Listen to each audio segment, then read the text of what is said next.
Hi, hello, I'm Sam Harrison. I read, review, and discuss fantasy and science fiction books, and I'm here for the last time to fully spoil and discuss The Wheel of Time. I've got with me Matt from Basking the Story, Hello, everybody. and we are here today to have a full spoiler discussion, no holds barred. Literally from the first second of this discussion, we're going to be spoiling A Memory of Light by Robert Jordan and Brandon Sanderson. So I think the best place to start is cracking open a beer.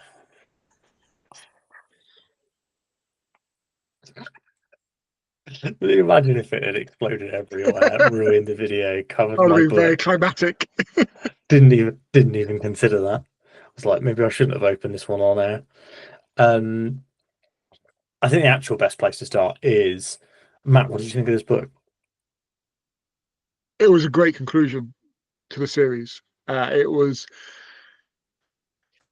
a book that had me in parts. I had lump in my throat reading it. In parts, I had tears in my eyes. In parts, I was punching the air with joy. In parts, I was smirking and chuckling to myself. It had all of that. It was a, yeah, a fabulous conclusion to a series. I think they wound up really, really well. Uh, I wouldn't say it was a perfect book. But, being the pedant that I am, there's a couple of little things that I would have maybe liked to see a bit more of, or a little bit less of, or whatever. But overall, my overall impression is it was a 5-star, superb ending to what has been a great series. What about you, Sam? Are you in the same feeling, or?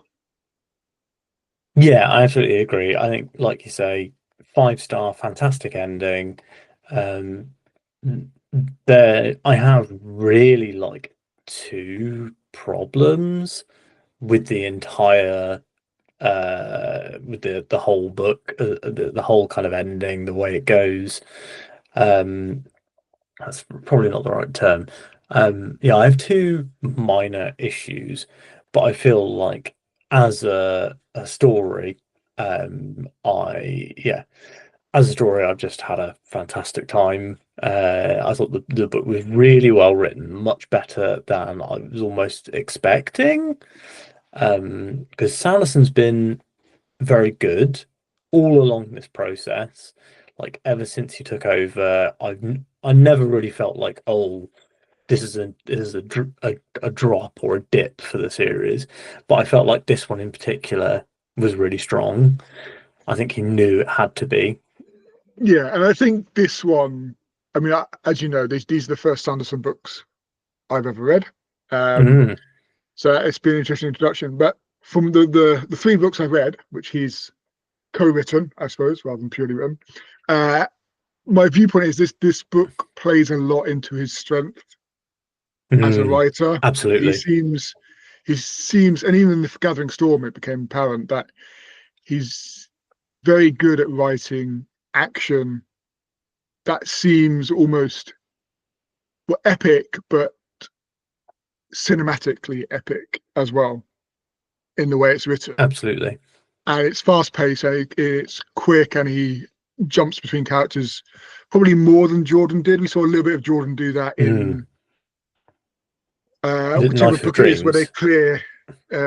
clear the taint from Oh, the jump around yes. that last chapter or two. So we saw a little bit of Jordan do that, but this is very much an action heavy book. A lot is happening, a lot of different viewpoints. I don't think there's this. There probably is, but it doesn't feel like a single chapter of one viewpoint. It feels like every chapter is multiple viewpoints. So, and that just speaks, but it works really, really well. And I think it plays. It seems to me, from the very limited experience I have, but from what I understand from others as well, it plays into Sanderson's strength of that sort of action writing, and it was, yeah, it was very well done. It was very entertaining. Yeah, I think entertaining is like the big verb here. The one thing I also found about this one, more than any of the other books, even the Jordan ones, this was very bingeable. As you know, I read the last like 35-40% of this book in a single day. I literally like I just had a really clear day, and I was like, I'm going to read the last battle today. I was like, I think I can do it. It's, it's probably going to take me about 4 or 5 hours, but I think I can do it. And like, ended up at like 8 p.m. I think, like going to buy an energy drink so that I could stay up later to finish reading the book. So I was like, I'm real close. Um, and just the like I said, cinematic nature of it, how bingeable, how entertaining it was. I can see why a lot of people actually say this is their favorite Wheel of Time book. It's definitely originally, I think my favorite. Well, of the first two, The Gathering Storm, I much preferred to Towers of Yeah, Midnight. But this one, I do feel, like you say, plays to Sanderson's strengths. It's got all the emotional moments. It's got, the character reunions. It's got the big deaths. It's got the ending itself, which I thought was really well done, and the like time dilation aspect, how it meant that the ending happened across the book. I yeah. thought that worked really well. But I think we talked about. I mean, we could talk forever about whether we like this book or not. I think because it is genuinely a banger. It's a brilliant book. Um, but I think previously we've gone character by character kind of through the books. But you were saying the other day you thought that wasn't a great idea, and that this time we need to go Yeah, we need to go event by event. yeah. I think a more chronological approach makes more because everyone's pretty much together in this book. Like everything is crossing over to try and follow Mm, one character line, which then gets sidetracked into every other character as we go along. Because they're all interacting at some point in this book. I mm. think so. How many I think it makes POVs it do you do like reckon we've got? looking at uh 50. Oh, it's 49. You were so close. Come on, one either way. Surely I'll go drink to that. That was a great guess. It's a lot. It's a lot, and like I know you're gonna ask me, so we might as well get out in the open. Is which is the biggest proportion? And I've been thinking about this all day, trying to figure out what I think it is because we jump around so much. Like there isn't like in other books, there's normally like a chat, like whole chapters of an individual Mm, character, or a couple of chapters in a row. And you think, oh, they got a big block of Elaine or Matt or whoever. But this one jumps around so much. I think just because he is the Dragon Reborn, I think Rand probably has the most because you're we get all the right. You're Cheryl right. Ghoul battles, and he is the unlike the book The Dragon Reborn, he is the main thread through this book. Mm, And then I was like, it's got to be really close between everyone else, surely, because Matt is controlling the battle at one point, so he gets mm. quite a lot. Um, we've got Matt, I've got a very interesting Egwene. stat for you. Are you excited? I'm always excited about the stats. Come on. So Round has 36 POV scenes Okay. in the book. So obviously that counts for the fact that some chapters have 20 Yeah. POVs. So he's got 36 of those POVs, which is 14% of the book. So the 14% of the number of point of view scenes. Yeah. However, Matt is in second place with 26, but he has more percentage of the word count. So Matt gets more Ooh. words. So he has Okay. actually kind of got more page He's got time. more page time. Yeah. Yeah. Okay. And Egwene follows up with much fewer points of view, however, 10% of the page time. So Matt's Okay. got 11.8 and Rand has 11.3. Yeah. So And it's pretty close. yeah, the one that surprised me is we actually go quite far down the list before you get to Nynaeve. She's not got very much to do at all, and No, well, and this is yeah. I mean, yes, she does. She Nynaeve doesn't. has less POVs than Ulva, for example. Yeah. I mean, Nynaeve for being such power player throughout this series, she is arguably done the most, the Mm. biggest things in this series. She helped cleanse the taint. She uh, can heal madness. Unsevered Loghain, She's healed the yeah, she can madness. yeah, she can heal severing. These are with the one power, just enormous changes that she's brought into being. And then in the grand finale, she doesn't really do a lot. But should we go back to what we said because we're going to get to characters? Mm. Yeah, So let's Rand, Matt, Egwene makes sense. They felt like the big three. I'd they have feel like thought the main Rand was a bit characters. more than the other ones, and then Matt, and then probably Egwene. But that makes sense to me. Uh, so shall we start at the beginning, even though there are no beginnings and no endings, Hmm. but at a beginning? This was a beginning, and this is a ending of our discussion about the Wheel of Time. Exactly. Um, I think I messaged you because you started this first. Yeah. So normally what happens is we start around the same time. I binge read it because that's how I live my life. And then you slowly absorb and enjoy the book like a normal person over a couple of weeks. Yeah. And but you'd started this much before me. Um, and I was messaging you throughout the prologue, going like, "This is like the best stuff in this series." I would put the prologue with Talmanas, and the fact that that is spread across the prologue, it's like a mini last battle. And I would honestly put that whole section with Talmanas up against like the So Harbor bit in the worst book. Weirdly, my one of my favorite bits in the series is in the worst book. The assault of the Stone of Tyr in the Dragon Reborn, which has my favorite joke in the series, and then like the cleansing of Sidene, which I feel are like those are like the four biggest moments. I guess you have the I'd say Do My Wells as well with the Doom as well. So that was what I was Ashman, trying to remember. Yeah. Ashman turning up. Yeah. Yeah. The Talmanas bit in the prologue is just exceptional. It is such a good Mm, bit.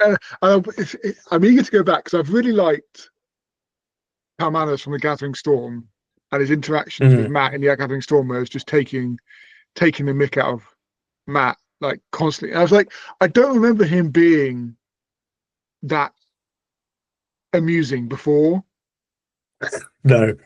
I the think Gathering that Storm. I the don't know if that's a Jordan Sanderson change, but or alteration slightly. But I need to go back and read the Jordan elements of Palmanis. But so I quite like him enjoying. But in the prologue of this, is just fabulous. And he goes from like being an extra who's relatively entertaining to being one of my favorite characters in the series. Like it's such a good prologue. absolutely. It goes, and what we've got is he's so we ended the last book, and Camelin was under attack from the Trollocs, and he sort of is rounding up the band of the Red Hand to go and try and defend Camelin. And this is where it starts, and this is where we're at. He's in the action, and let's just say it's not going well. They're trying to save the Mm, dragons because the city is lost. They're trying to save the dragons. But what we get from him is he's such a brilliant human character in a heroic role that he doesn't want to be a hero. He will be the hero, but he doesn't want to be the hero. He doesn't want to die on the battlefield. He hasn't got any great mm, ambition to die on the battlefield.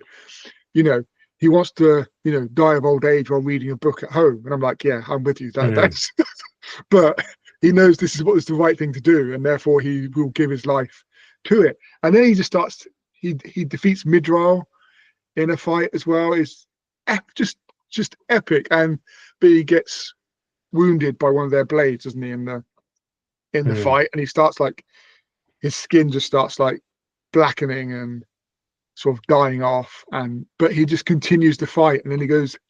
Even though the cities they're losing, he's trying to get the dragons out to safety so that the shadow don't gain that those massive weapons. And I just felt so much for him. And he felt like, I suppose what a class is a true hero. like someone who has to step up Mm, above and beyond, do what they don't want to do because they know it's the right thing to do, and make that sacrifice. And it was a magnificent opening to this book. It was superb. mm. I think it really set the stage for what we see, when it comes to the last battle. It showed you, like we say, that what it shows you what we had going on with Talmanis, and that's like like I say, it's a real preview of the last battle almost. Although, we talk about the last battle, and they've said in all of the Sanderson books, the conversation has not been the last battle is coming. It's kind of the last battle is here. Yeah. And I think that this is the true first time we see it. Um, yeah, I really like this. Really liked Talmanas here specifically, and there is a really good joke. There's like he makes a really good joke, and I've forgotten it. I should have written it down, but he says something that's genuinely funny at like the very very end, like when he's about to die, and everyone's like, "Whoa!" And it's like, Yeah, "No, I'm everyone's like, I'm making "What?" a joke." Because he's just so known for not having a sense of humor. But then when you get his points of view and his internal monologue, and he's like, I'm actually hilarious, but I'm just very dry and no one gets my humor. I think that's very good. Yeah, it is brilliant. Yeah, just like making these little snide comments and they're just drifting over everyone's head Mm, as they just carry on. It was a superb opening, and yeah, I just really felt from like that the sacrifice that he was making. Uh, it was so good, Sam. It was so good. It was one of the best, as you say, one of the best bits of the series for me. It was just. I was like, well, this if this book continues like this could be the greatest book I've ever read, and it pretty mm, much did. I mean, in most yeah. places. But it was a superb opening. I think one of my bits that also you say it's like last battle. It's also as we move on to like I can't first chapter, second chapter, where his he's healed. And that's Mm, also like a precursor of what's going to happen a lot in this book, mm, where people who are at death's door may not actually die or may come back. That happens quite a bit in this book as well. But I mean, this is part of sort of the plot armor of classical epic mm, fantasy is that, but we do still have some big deaths, actual mm. deaths in this book. But it was such a moving start um, with the Talmanas, and I think the other part of the prologue, from what I remember, there's two other parts, isn't there? There's the Taim and the Black Tower. So Taim becomes a chosen. Mm. He becomes one of the chosen because their numbers is getting dwindling. And Interesting, because we had the theory, we were oh like, well, obviously he's Moradin, or obviously he's Dimandred, yeah, and just nope, we were wrong. yeah, But I yeah. think that it feels like that was foreshadowed, and then everybody guessed it, and they decided to change their mind. Um, Yeah, I don't disagree with you. I think like because we never really knew what Demon Dread was doing. We knew he was like collecting an army, or we that was sort of the hints. We never really saw what he was doing. To me, it made sense that he was the Mahale and his army was the mm, Ashman.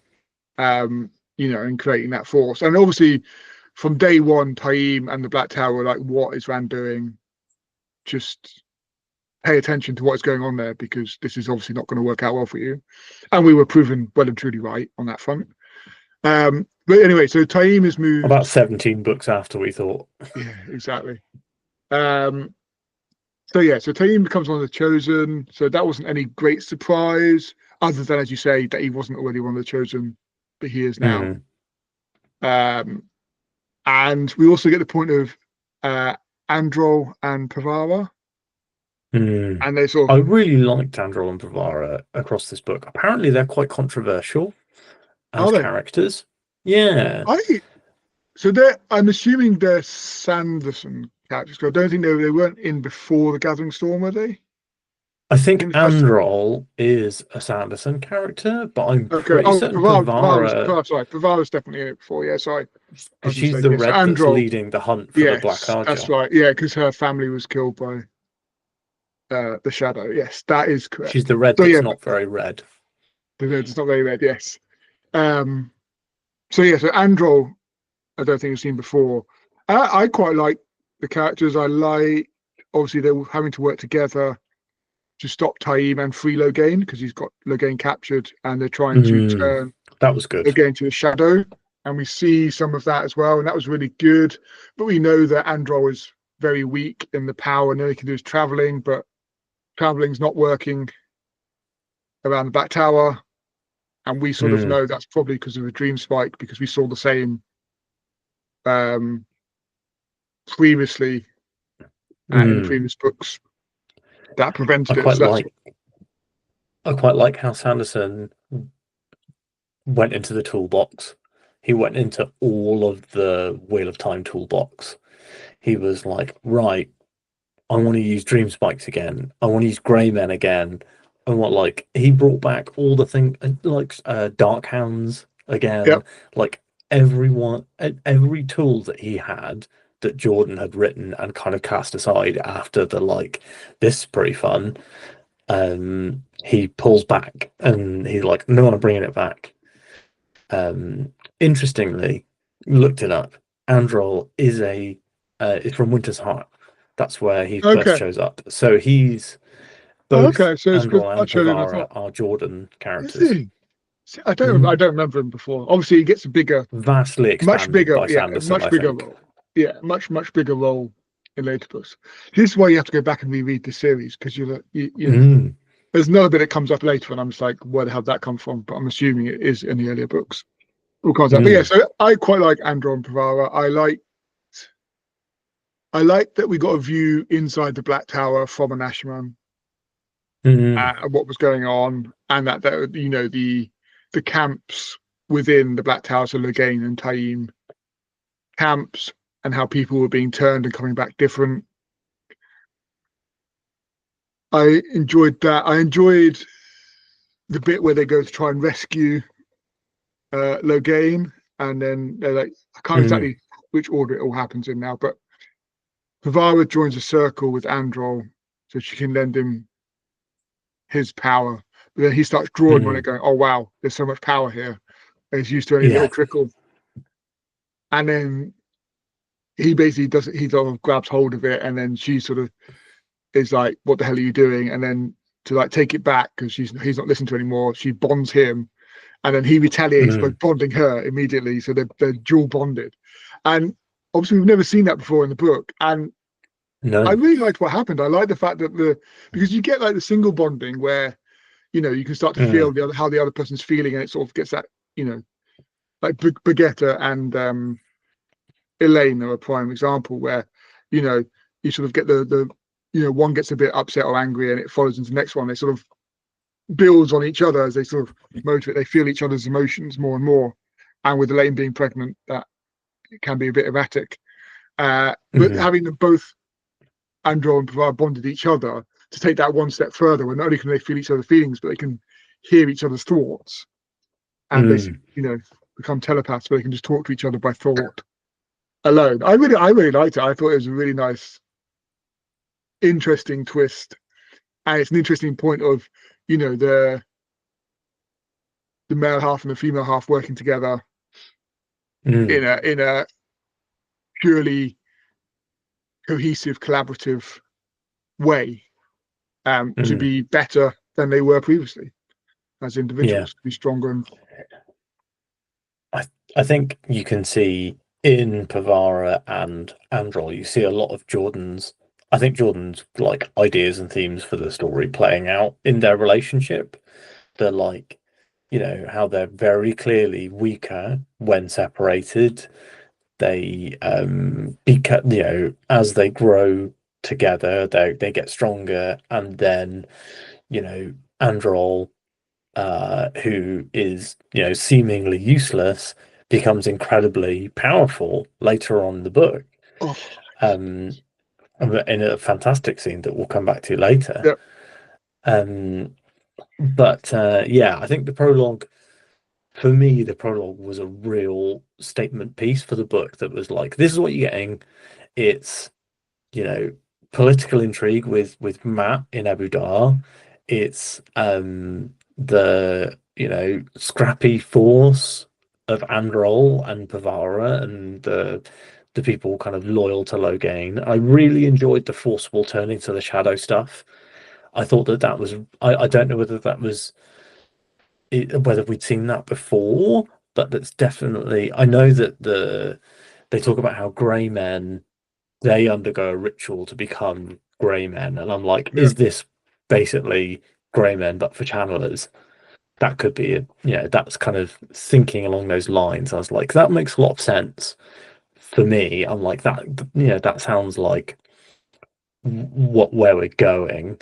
yeah, And then again, the Telmanus stuff, and that like he faces down the blooming faces down that fade, and like everyone's like, "Wow, I can't believe you killed a fade." And they're like, "Oh, in the Borderlands, you get called.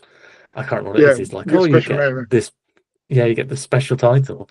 And then he's like, oh, I barely. It was like basically done before I even got there. And then later on, he just like with one arm basically duels one to the death and kills it. Kills the And it's second like, one. yeah, all right. Yeah, He was.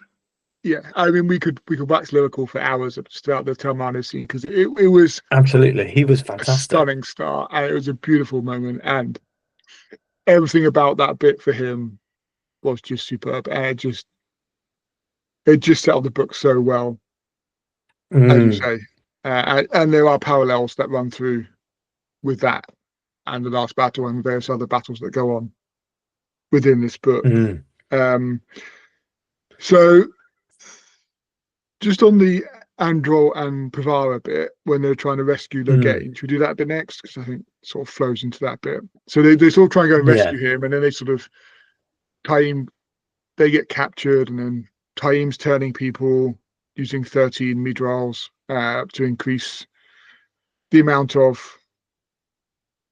Asherman on the shadow side.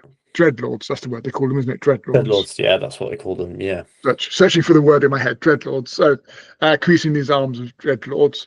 And it seems like he's got a lot already on his side, and that's ever increasing. Mm, And Loghain hasn't turned yet because Loghain is strong.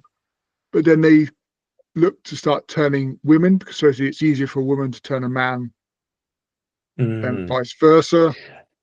I think if you add a woman to a circle, it becomes infinitely more powerful. Like Mm, that, women are almost like multipliers for male channeling.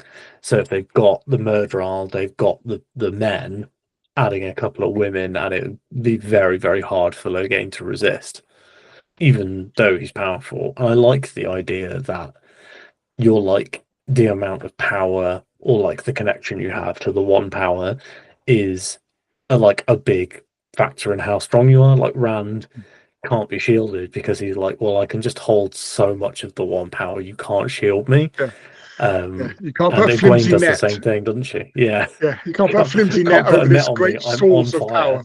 Yeah, exactly. No, I do. I like the imagery of it as well. I like the imagery of the shield, like Mm, coming across, and I like the imagery of being able to blast through it, and weak points, etc.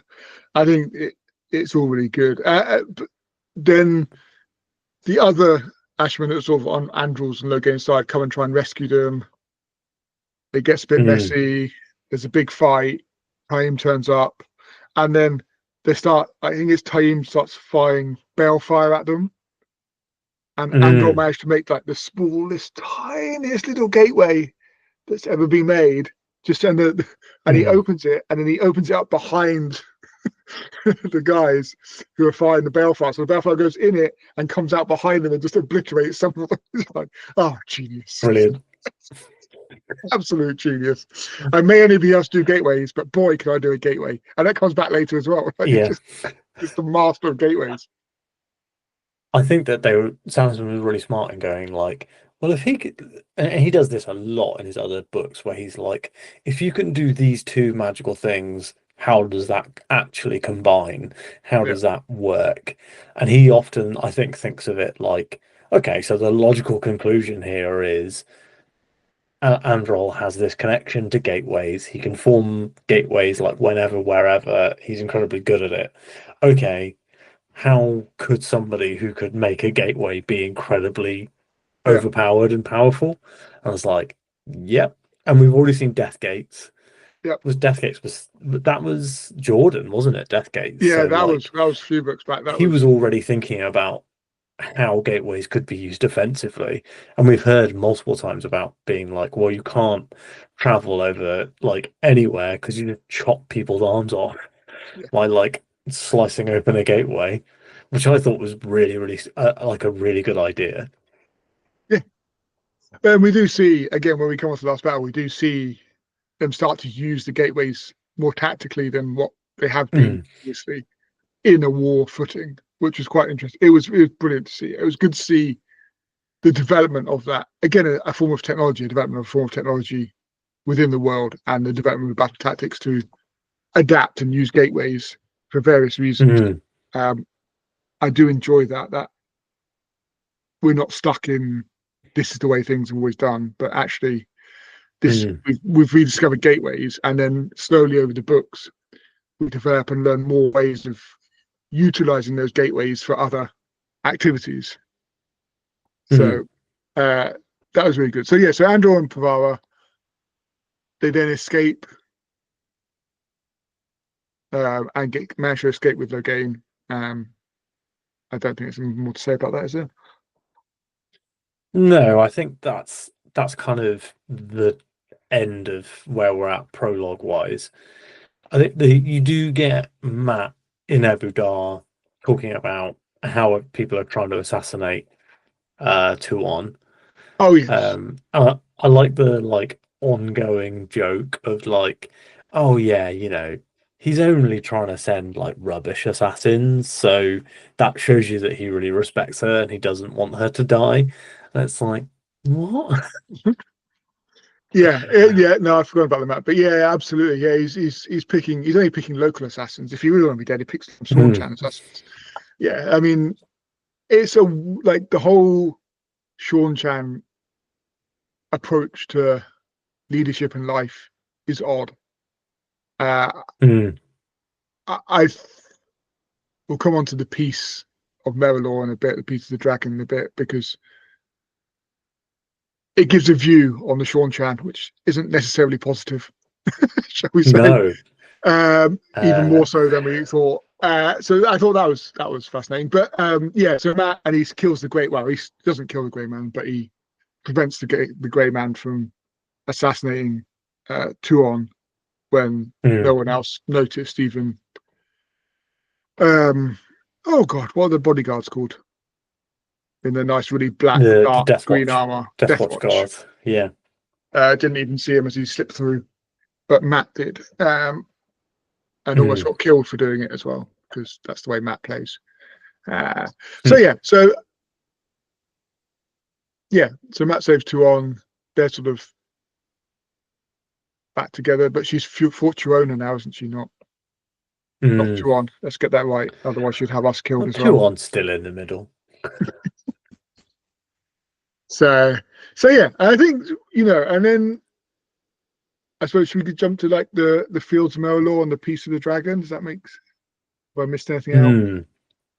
Yeah, I think the so we've obviously learned about the Piece of the Dragon in Towers of Midnight from Avienda's future visions, and that kind of comes back again in this book because she's telling the other wise women that happens in this book, and one of them, Soralea, I think, whoever the weakest in the power is, that's like the most badass but the weakest in the power, she goes off to Rudion to like test the theory essentially.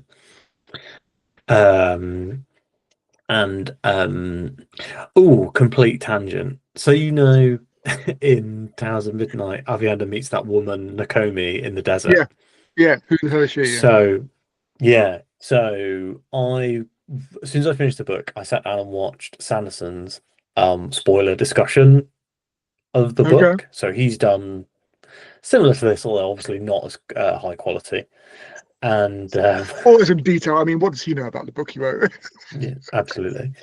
And someone said, "Okay, what's the deal with Nakomi? Who's Nakomi?"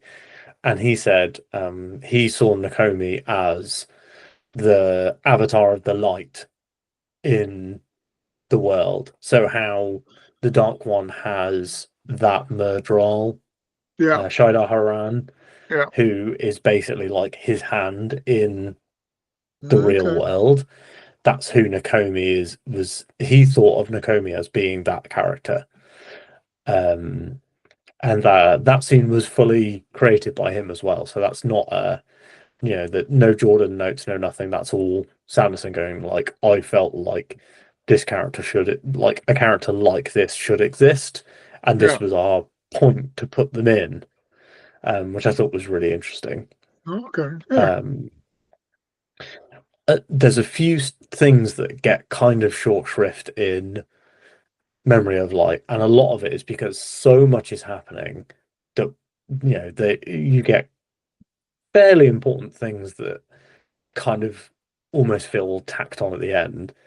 And it is a shame that we couldn't get more of like this sort of stuff, like the hand of the light. We don't really see the influence of the light in the books, but we No, see the influence of the dark or the creator. That was what, the not the creator. light, Yeah. the creator. So she's kind of meant to be the hand of the creator in earthly matters, which I thought was really interesting, and I really liked how like terrified they all were of the future, the piece of the dragon, Yeah. and how Avienda convinces Rand to be like, no, you need to put the Aiel in. Like, we cannot be left out, because if we're left out, this we go down this horrible dark road, which I thought was really well done.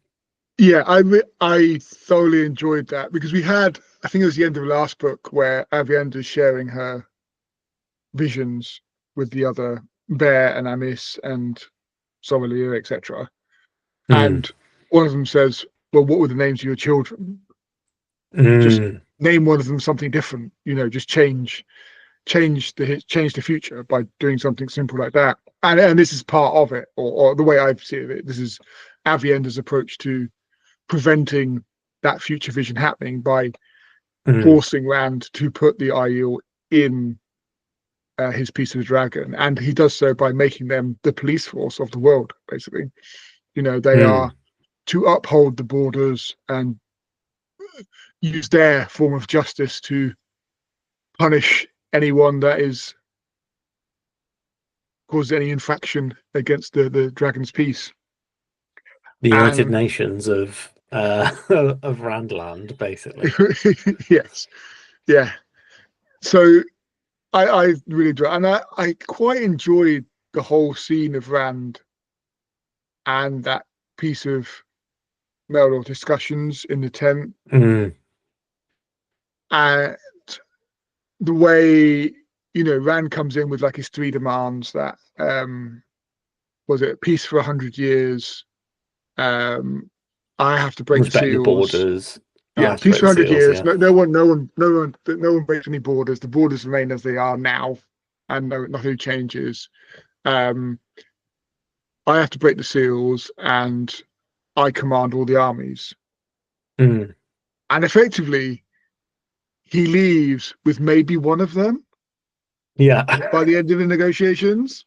And like he's all big bluff, like, I just won't do it. I won't fight the Dark One unless you agree to my terms. I'll just disappear off, and you can all suffer under the Dark One's leadership, etc., etc.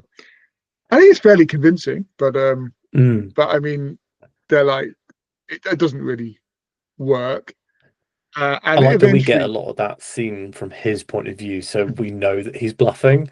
yes, Like we know he's like, well, obviously I have to fight the Dark One, but like I'm gonna say it. I'm saying I'm not gonna fight the Dark One, and everyone in the room is like, well, we all know you're gonna fight the Dark One, so like, what do you actually want from us? It's like, okay. exactly. Um, Then and then you see Egwene like, and Rand meet again for the first time. When was the last time Egwene saw Rand before she went to the White Tower? Oh No, no, no, no, no, she no. saw him They in the had. White Tower. It's because Yeah, he came down from the mountain after he'd been on Dragon Mount yeah, and had that was a his fantastic scene. existential crisis that he overcame. He then came down, didn't he? He said, "By the way, Abe, meet me at this place because I'm going to break the seals." And she went, "What the fuck are you talking about?" And effectively, it was the same this time. Like, I know he's Mm. trying to explain it, but she was like, and I can sort of understand it from her point of view is, why should I trust you? Why should I believe that you can kill the Dark One? Um, if you are Lewis Um, Darren, you failed last time.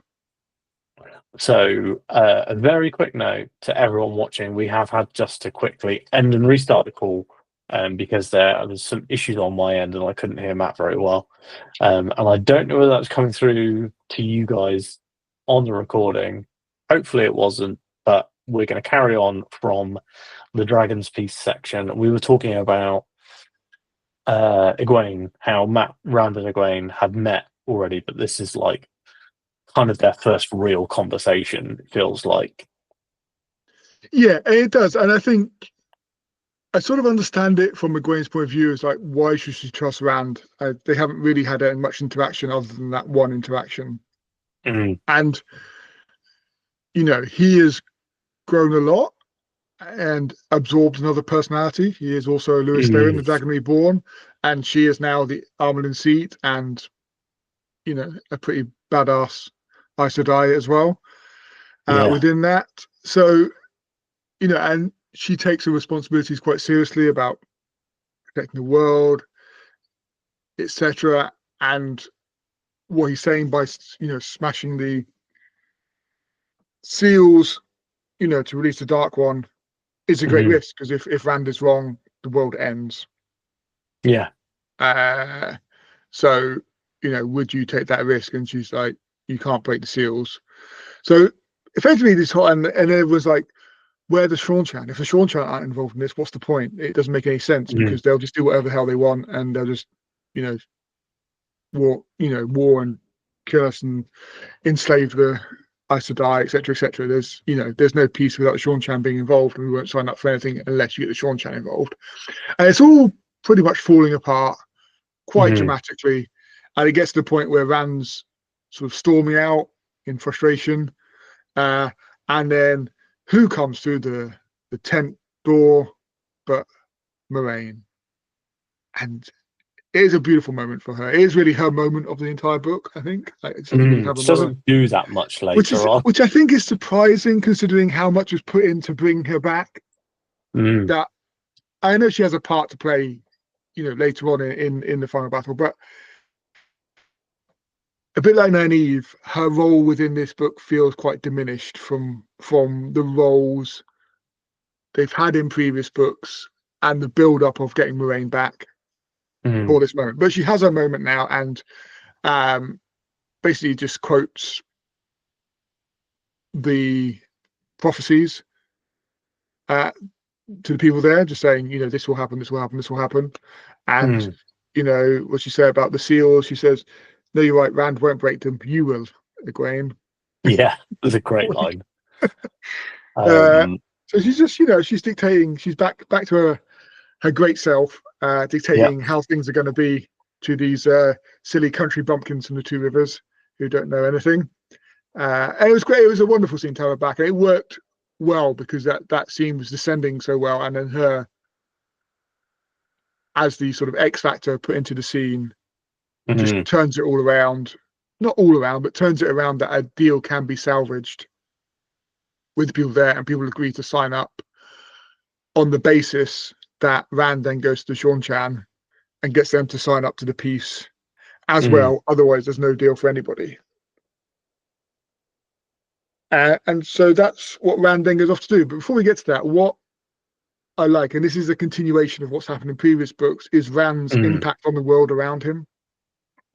That Absolutely. when they then leave the tent, like basically these huge great trees have just grown in the time they've been in the meeting, Yeah. um, and the world is blooming and everything is good with the world. It's like spring is here, life is renewed, and it's all sort of Rand's impact. It's not channeling; it's just his impact on the world. It's sort of like it's an interesting one because it's you talk about sort of the hand of the creator. You mentioned about Nakomi, Mm, but sort of Rand is also that being. It feels like not that he's not the creator. I'm not saying he's the creator per se. I don't know what the creator is, but his impact on the world is the force for good, the force for light, the force of mm, creation, just flowing through him and impacting on the world around him um, in an incredibly positive way. And remember, it used to be balanced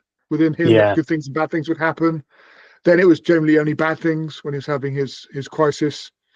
Um, and now it's pretty much only good things, and the world is pretty wonderful to be around him. And you get all these little bits of insights of people who are like drinking tea in his camp, and the tea tastes great, and oh, this is delicious, and Mm, all those little bits of, it's nice to be sort of near Rand because everything tastes better. It's not all rotting and stale and disgusting.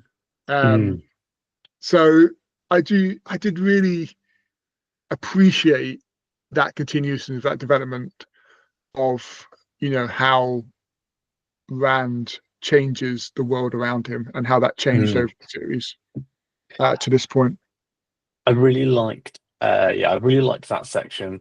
Do you know what the funny thing is? I'd never put together the fact that they always call the Amazon the Watcher of the Seals.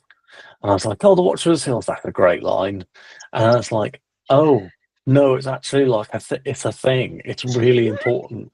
And blooming Robert Jordan snuck it in book two. Like, oh, yeah, the Dark One seals. Yeah, okay, brilliant. Like he that it's so funny that I've not really seen that and made that connection Made the at all. connection. No. Yeah, I genuinely really like that. It's like, oh, yeah, the Ability is in charge of stopping the Dark One from escaping. Yeah. Because I wonder if in the Age of Legends you'd have had you'd have had two heads. You'd have had a male and a female Aes Sedai. I Um, assume so. I assume there would have been. I what mean, was Lucerin's title? Did he have a title? he was.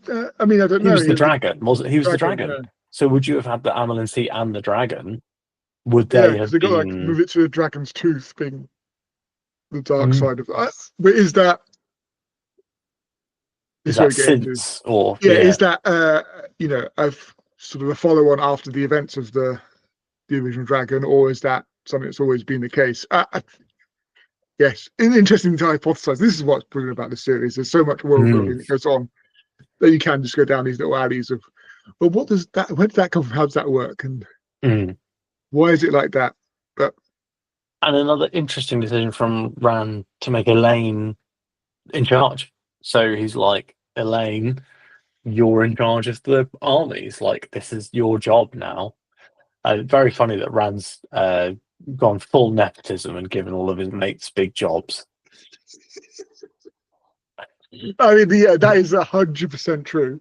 Um, yeah, The yeah, double nepo baby it is queen definitely splash jobs general. for the jobs for the mates. Yeah, Yeah. yeah. Let's give the mother of my unborn children, heavily pregnant Queen of Cayman, that she's just Mm. lost Cayman, um, control of all the armies. But to be Mm. fair, she's got the four of the five great generals. All five. Doesn't she have all So all five? five. But it's split into four wars, isn't there? There's Yeah. four Yeah. wars. So you Four got wars. Bryn, And she's got Bryn with Iteralda. her. No, Bryn is No. with the White Tower. He's with the Grain. Oh no, there's four. You're right. There's only There's four. four. I don't know who the fifth one is. Five of them. Well, the fifth one is Dimandred the fifth one? I don't know. No, you're questioning me. I've Never got the get anything who the wiki. fifth I one will was. look it up. We got Bryn who goes with the White Tower and a Grain uh, to fight somewhere in near the Borderlands. You've got Iteralda who's going to Sheergold to defend Rand while he's in the pit. You've got Bashir who's with Elaine who go to Camelin. And then Pedro you've got Nile was the other great captain, and obviously he's dead. Pedro now, of course, yes, the White Cloak. And then you've got Agelmar, Yeah, Angelmar. Agumar is the one we don't really know much about. Yeah, and he goes. He's with the Malkieri. He's He up goes at to Talon's Lan. Gap. Yeah, he Yeah. goes to Lan, and that reminds me to get that brilliant scene at the end of the piece of Murder where Rand Mm, goes, "I've got a favour to ask. yeah. a, a mate of mine needs help." Yeah. I know he gives this picture the scene of Lan, uh, He's at got his Tarlin's 6,000 Gap. men, and Yeah, he's like, getting this is it. absolutely battered. This is it. This is the final charge. This is where I die. And then he just starts charging up, and then he's like hearing all these hoofbeats and this noise. He's like, could this many horses make this much noise? And he's Yeah. like charging to his death. And he looks around. There's like gateways opening and just hordes of horses just Hundreds of mobilizing to support him. thousands of men running through. Come on. Lan has such a good book. Like, this is big Lan time. Lan has like some of the best moments in this book. Definitely, yeah. Like, we'll talk about it later when we get to the last battle, but like the for me, some of the most memorable scenes in the last battle are the land scenes. Yeah. Um, yeah, Rodel Ituralde, obviously the best great captain, the most fun one, that I really like. And and then yeah, we got Davra and Bashir, Yeah.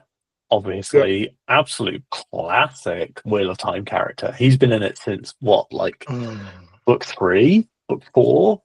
Yeah, it's early. Yeah, it must be. Well, he's no, yeah, Davram is super early because he turns up to Camelin and is like, "Hello, I'm here to serve the dragon," and everyone's like, "Why? Who are you?" And turns out he's Fail's dad. Yeah. And then Rodel obviously is my favorite. Yeah, he's the sort of Uh, other than the Angelmar, he's the most recent that yeah, we've seen. Angelmar, he's we the don't most really get to see a recent, lot of. but he's the one that's got POVs. We haven't really had Bashir or Bryn POVs. No, you usually see Uh, Bryn from Swans or yeah, somebody else's viewpoint. Yeah. it's really interesting to see them being like, no, these are the great captains, like capital G, capital C, Yeah. like they're like known as the most important. So really like that. And then yeah, so then like so Elaine is like, right, you manage the captains manage these four battlefronts. Yeah. Luckily we've got four generals and four wars to fight. Um Yeah. which I And did really like. yeah. And effectively the tactics is Elaine and Bashir will go to Camelin and try and snuff out that force as quickly as possible. Mm, And the others are basically just to hold for as long as they can and backtrack as slowly as possible until Elaine can defeat the one she's yeah. facing and then support and then roll through them all. And that goes perfectly to plan. And there's no issues with that plan whatsoever. Mm, And the battle's over. No, yeah. that doesn't really happen. So, so yeah, so that I quite liked it. It works out. As you say, four battles, four great captains. Rand, therefore, so Lan is saved in this instance, but it still looks pretty grim Mm, for them. They're sort of basically fighting a slow retreat, as is Egwene fighting a slow mm, retreat. Um, and we'll get to Shell Gordon in a minute. We've not got there yet. So Rand goes to Sean Chan and goes to Fort Chirona and kind of just walks in. He does his normal trick of just wander in. Um, Isn't don't they go like, there's a guy here and he says he's the Dragon Reborn, and they're like, oh no, that's not him. Matt's like, no, that's him. Like, you can, trust me, he's an idiot. He would turn up unarmed, like, hello, I'm the Dragon Reborn. Can I see the Queen? yeah, can I see the Empress? May she live forever. Yeah. Yeah, it's very much less of that moment. And, fortunately, Matt's there. Mm, But this negotiation with Tuon Fortuona is, I think it's great because it's so sort of gritty and realistic. The outcomes of whose priorities are what. yeah. and we're going like this is the battle of light versus dark, and yet we need to make a deal with the Sean Chan, who are, let's say, grey at best. They But certainly, suck. The Sean Channel is like totally pro-slavery. That's like yeah. the But this is the entire Sean Chan thing is like, exactly. well, yeah, I will help you save the world if I get to keep my slaves. Yeah, but No, exactly. that's not This is the cool. ridiculous thing. Like this is the battle of light and dark, and they are somehow on the side. Oh, here we go. Refill. This is somehow on the side of the light, and yet their only real priority that they must have, that they will not rescind on, is that they keep all their Damani Mm. slaves. Um, I was sad we didn't. Oh, we did see a Elida in this, don't we? There's like, I'm pretty certain you see a Elida as a Damani we in, probably do. or she's referenced, like as, is she? Elida's not Arafellin, is she? There isn't that one of the awful Black Archer is made a Damani, and Yeah. she's the one that betrays the girls in book two. She's made a Damani. Leandrin. Leandrin, she's a Damani. Yeah. And she comes up tons. She's like the Damani that's around that they reference as being like used to be an Aes Sedai. Yeah. I'm sure we see Elida, and I am gonna We have to look it probably up. do. Yeah. It would make sense. I don't remember that per se, but it would make sense if we did. And but yeah, I mean, as you say, they do suck. And like I just find it fascinating that we're agreeing the peace to fight for the light against the dark, and yet we're therefore signing up to the continuation of Mm, slavery forever, indefinitely, with no coming back. And it's also fascinating seeing, you know, Tuon's viewpoint that actually people will come and join us because they'll want the sort of security and safety, and they'll want to be Damani. mm. And obviously, Egwene's like, "You're absolutely nuts. Why would anybody want to do that?" So and Matt's role in all of that is curious, right? Mm. Because he's sort of He's he's the peacemaking peacemaker. almost, yeah. Yeah, he's peacemaking, but you think, I know you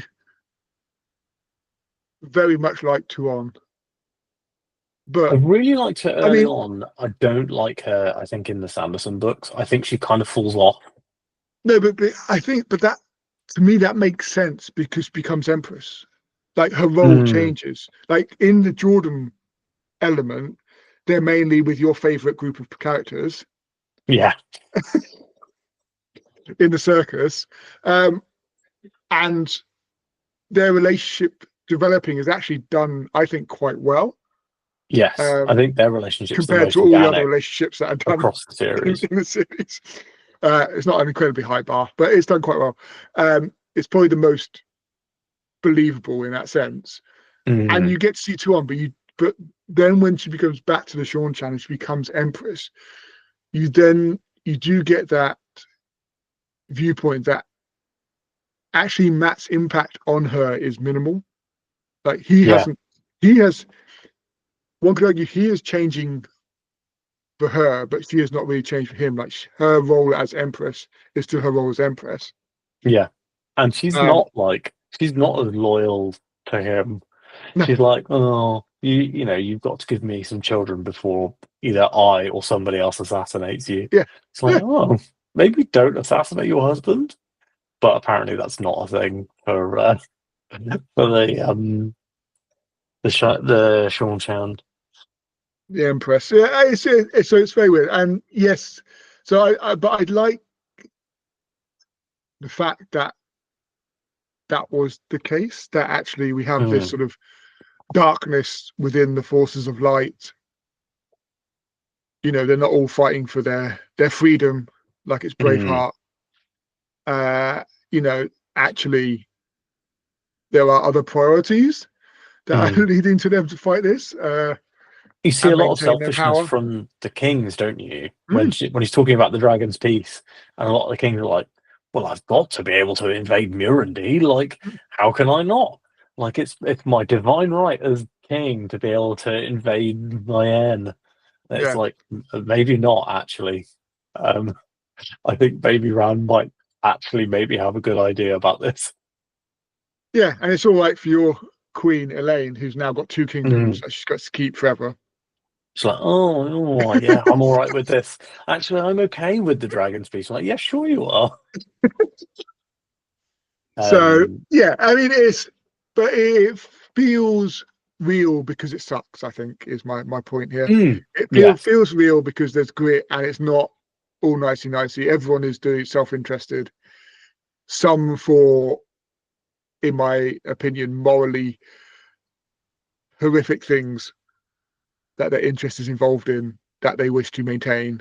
And Rand is at the point where actually he has no real choice or influence over it. He just has to accept that Mm, will continue because the survival of the rest of the world is more important than the slavery of the, however many Damani, which is a horrific decision to have to make. mm. And I So thought that was really interesting as well. Like specifically, um, the specifically Rand's decision, like the compromise to be like, well, do I damn the world to die, or do I damn, you know, all these women to slavery? yeah, And I quite liked I mean, we come across this much later, but we get Egwene talking to Tuon and being like, well, I'm very happy if you want to say that if anyone wants to be a Damani, she can go to the Seanchan lands and become a Damani. And she's like, but you've got to go the other way. You've got to say that if they don't want to be a Damani, they have to be able to leave. And Tuon's like, well, yeah, that's fine because no one's going to leave. And Egwene's like, yeah, okay, sure thing. yeah, I left. And Hello. yeah, I really liked that whole. I really liked the two the opposing views, and obviously we know that Tuon can channel that Yeah. she's got the one power, and I think that the I would imagine Jordan's sequel series that he was planning probably would have dealt heavily with that because it was mostly set in Seanchan. Okay. Um, so I'd be very interested to see whether anything ever came of that. Although Sanderson has said he's not going to write any more Wheel of Time. Maybe one day it'll come back and we'll get some of the. But I think he said that there were basically no notes and it was all in Jordan's head. And he said a few things at conventions, but like that was it. Yeah. Um, I forgot to mention the Jordan bit from this book's prologue was Slayer in the town in the Blight. Okay. So he apparently he revealed basically days before he died, he turned to Harriet and was like, "By the way, there's a town in the Blight," and everyone like they were like, "What do you mean there's a town in the Blight?" And like, um, the, he never really explains it. And then when Sanderson is reading through all of the notes that Jordan had left, he finds an entire fully written scene set in the town in the Blight. And that was the bit that he included for this book. So Ah. that's the facts that I missed from earlier on. So, okay. So where are we? So the Sean Chan therefore Mm, signed a peace because they get to keep their property. mm, Um. So everyone's now signed up to the peace, which is good. We think we've solved maybe have solved the Aiel issue of the future mm. because they're now the police of the peace. Yeah, Uh, so that all looks relatively positive. yeah, And then we get into the four battles, and we are jumping around all over the shop, and I'll forget most of the Mm. stuff that happens within this. I feel like But the important stuff to go over here is the corruption yeah, of the great captains. That's kind of so I like think the that leads big to thing that happens. yeah. So I think we probably need to touch on Perrin because we've not touched on Perrin yet. Oh yeah, So Perrin's Perrin's asleep. yeah, Perrin basically goes into the dream, his Teleranriad, the wolf dream, whatever Mm. you wish to call it.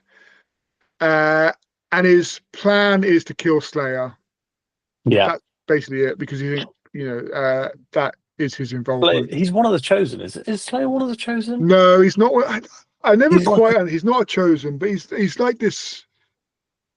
he's like I a can't quite figure out half what he is. chosen.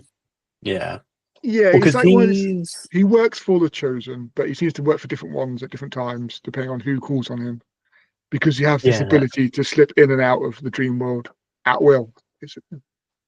yeah, he's a merge of two characters, and I don't think it's explicit on page, or maybe it is.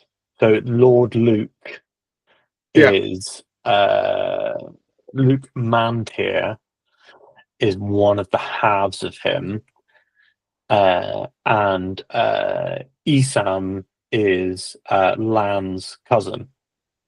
So that so those two characters, which is why he's referenced as looking very much like Lan, um, and Okay. uh, so he, I don't know where. Oh, we'll carry on, but I think that there's a. He's not. Yeah, no, he isn't a Forsaken, but he's No. um, also technically he is Ran's uncle because Fair enough. Okay. Luke was Tigray's brother. Okay. So there you Okay. go. I didn't pick up any of that as I was reading the book, but Mm, here's this force within the dream world, which is a danger mm, to Rand within the last battle. So Perrin's view is I need to kill him. So he goes in and out of the dream world. He basically asking people, how do I get into the dream world mm, in full, in person, rather than just in my dream? How do I come to get, because you get, if you go into the world, into the dream world for real, you're much stronger, much more powerful, which is what the Slayer is doing. So Perrin mm, wants to match him, and I think Aiel tell him that's evil, you can't do that, and other people tell him not to do it. Eventually, he finds a way of doing it, so he can mm. enter the dream world, and he's sort of traveling around as he does. Just because Ghoul goes into the dream world as well, but does Ghoul go then or does he go later? I can't remember now. I think it might be. I think I can't remember. I know he's in the dream world with Yeah. Erin, At some and he's point, simply the whole he joins time. them. Yeah. Yeah. So let's just say he's there now, and they're traveling around together, and Ghoul's sort of figuring out how to do it all, and they bump into a couple of the Forsaken as they're going Mm, round. So we see Lanfear. I can't remember what her mm. name is now. I'm going to call her Lanfear because everyone Sindane. changes. Thank you, because everyone changes their name every 3 books. Keeps you on your toes. Mm, Um, and we're not really sure what her game is, but we don't trust her because it's Lanfear. But I can't still. Yeah, she's obviously not on Rand's side, but she might not be on the Dark One side either. She might be doing her own thing. mm. No one really knows what she's up to, but she's up to something, and Perrin might fall part of that plan at some point. Yeah. And then he sees a really Oh, ugly woman. she's got a whole thing going on with Perrin, doesn't she? Across this book, where she's trying Yes. to manipulate Perrin. Oh, Um, yes. She's got a game plan. yeah. Uh, yeah. So that was I thought that was quite fun that she's like, well, I've tried all the other men in the series. Why don't we try Perrin out? And Perrin being Perrin is like, well, gotta help her, obviously. It's like, Yeah, well, do you? exactly. I mean, have you not learned from Berylane? Just Mm, put yourself together, isn't it? Uh, but then we also see a really ugly woman poking into these lights, which are dreams, Mm. other people, and Is that putting is this. that is that Sindane or is that no? It's Graendal, No, isn't it's it? 'Cause Graendale. It's Graendal's. Graendale because Graendale's been cursed because she obviously failed in the previous Mm, books, and now rather than being beautiful, she's an ugly old hag, basically. mm, Um, because that's her punishment. right. Um, she comes to understand that's not really a punishment when you can use compulsion later on in this Mm, moment. But anyway, so she's poking into people's dreams, and Perrin doesn't really inquire why because he's looking for Slayer. mm, Um, but it is having quite a significant impact on the world outside. And what we find in the four battles that are ongoing is they're not going quite so well. mm.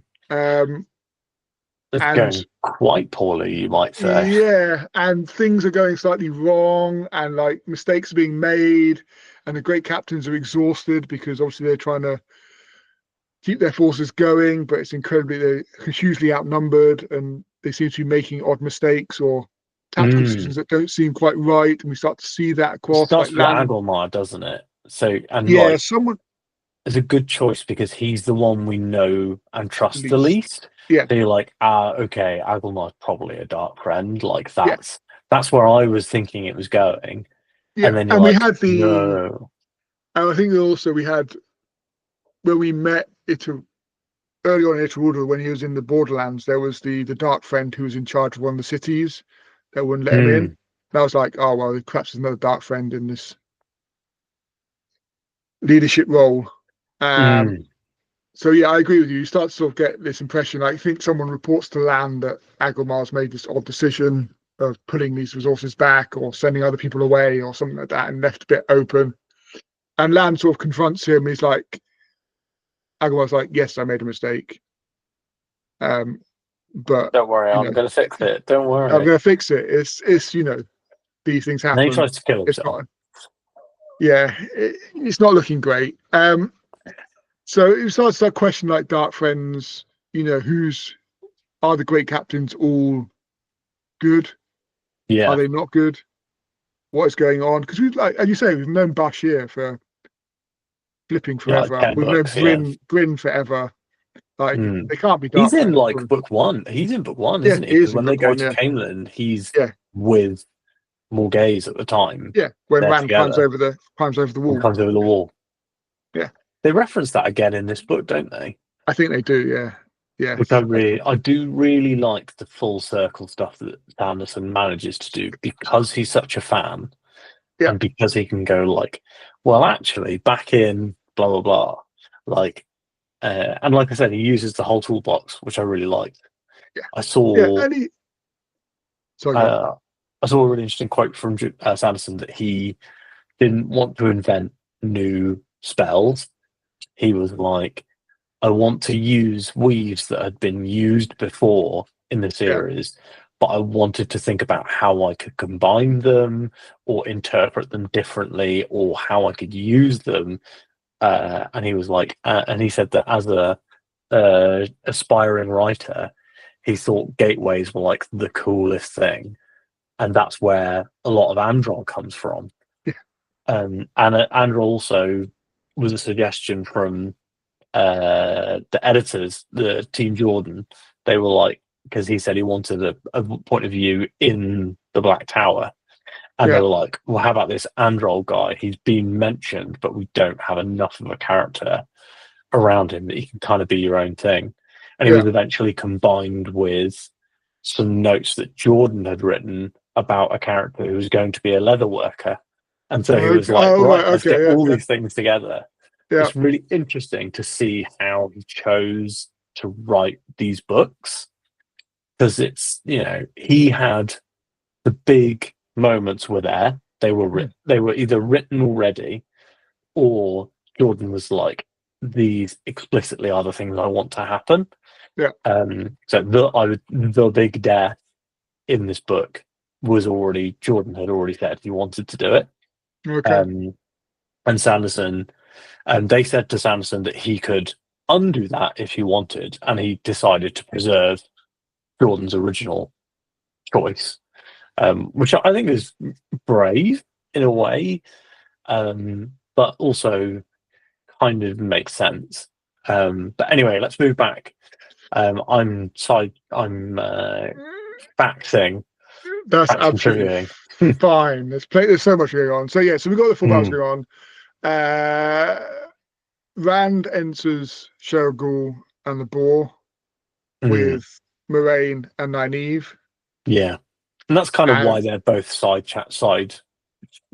because sidelined for the book, yeah, because that battle is Rand. yeah, and they just sit there basically.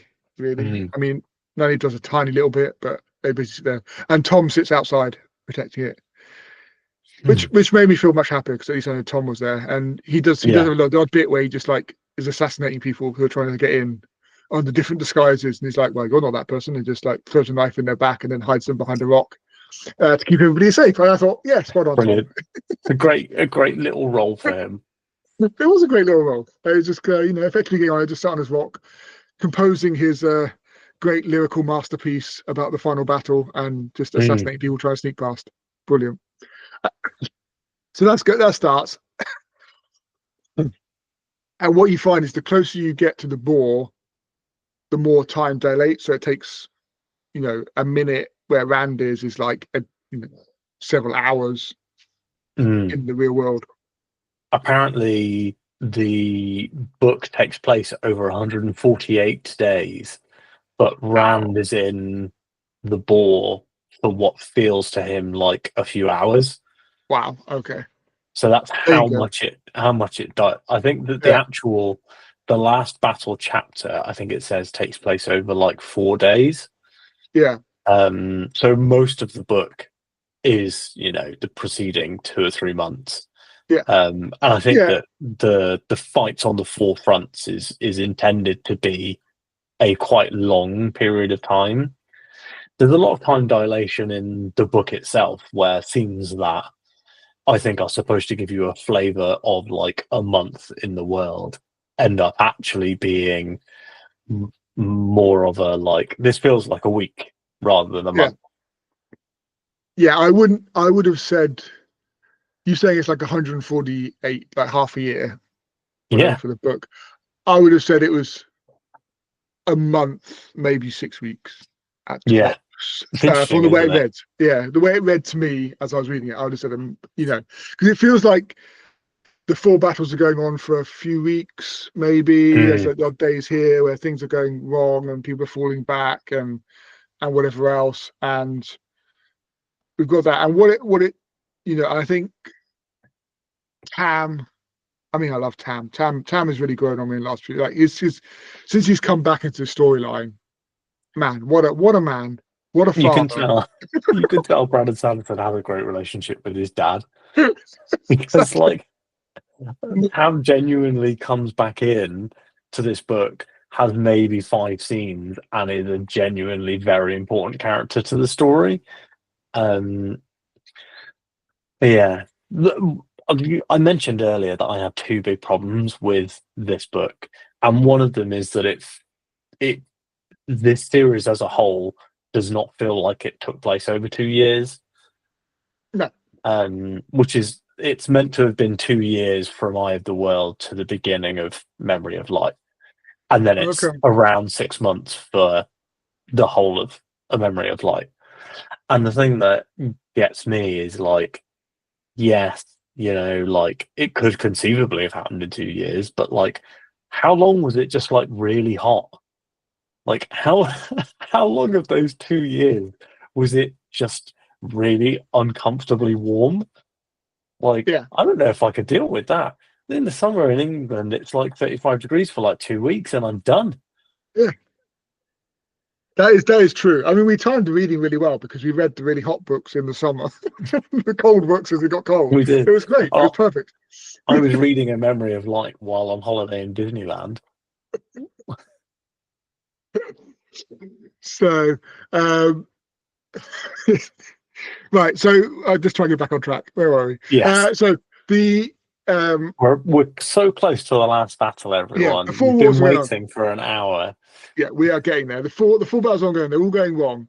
Uh, so people are starting to notice that the great captains are making mistakes. Matt turns up and is like uh to Elaine, doesn't he? He turns up with Elaine is with Bashir, and he's like, Bashir's a dark friend because he Mm, is messing this battle up, and he is, putting you at great risk, and you're going to lose. And we're all like, of course, Bashir's not a dark friend. What kind of nonsense are you talking about, Matt? He made a few mistakes, but mm, he can't be a dark friend. I mean, that would be an unbelievable twist in the story if Bashir from like book 3 or whatever it was actually a dark friend. that would have been I good, I think, but it Yeah, might have not been very satisfying because of how well written he'd been for the small yeah, scenes he'd had. yeah. I think I would have struggled to believe that shift, but I mean, he could have written it. I don't know.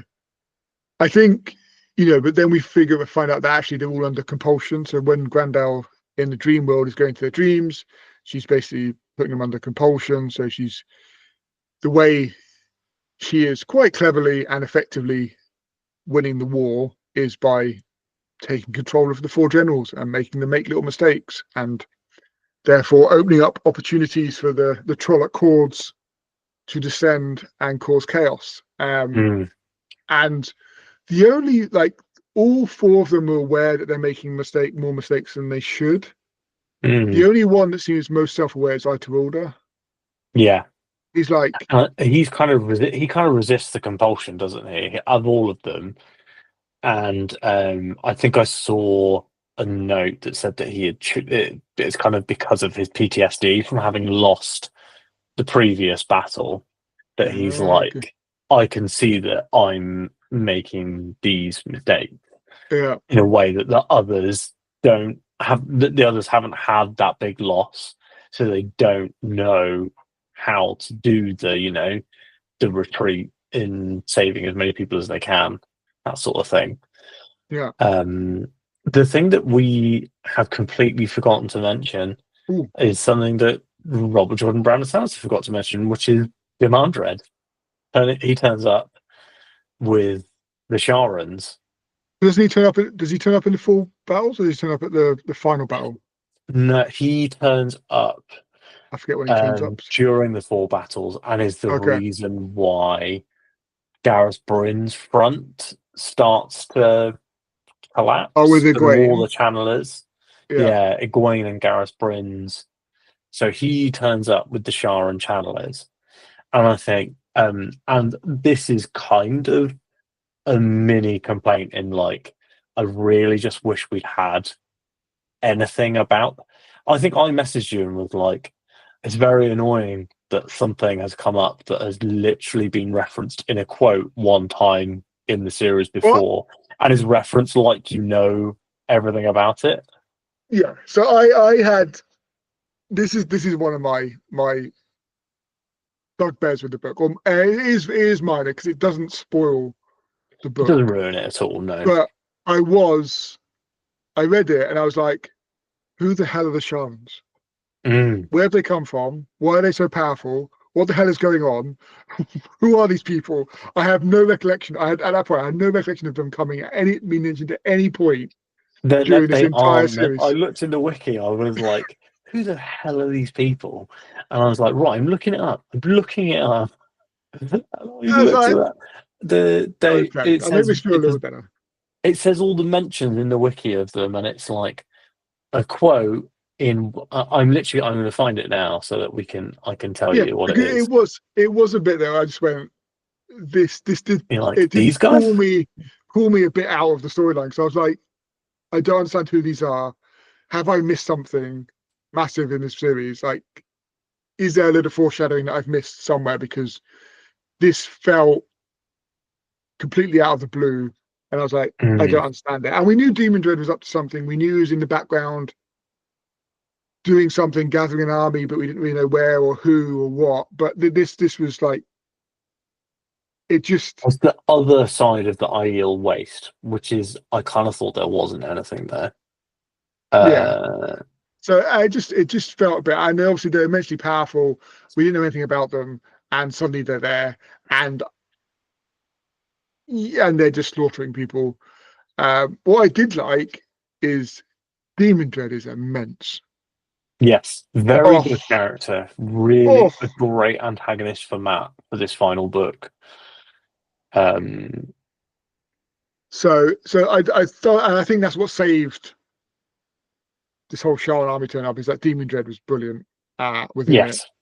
yes, Because it did put me out a little bit that this huge army turned up, just channeling and just killing everybody, and mm, I had no, in my head, I had no cornerstone of who they were, what they were, and I just felt, one, I felt I'd missed something massive in the foreshadowing of the books previously, but from what you're I saying, I genuinely hadn't. don't think you did. And two, Uh, it just tugged me a little bit out of the immersion of who are all these people that suddenly turned up. But I think Demon Dread being so powerful just brought me back in because he was awesome within this battle or battles. Um, so because of the compulsion, Here we go. So oh, gone. they are referenced in Lord of Chaos, chapter 17, Winter's Heart, and then A Memory of Light. That's it. So there's two mentions of the Sharans across the entire series. Two books they're referenced, Okay, and it says that one of the references is that they talk about how there is chaos in Shara because of a new upstart there, and another okay, one is where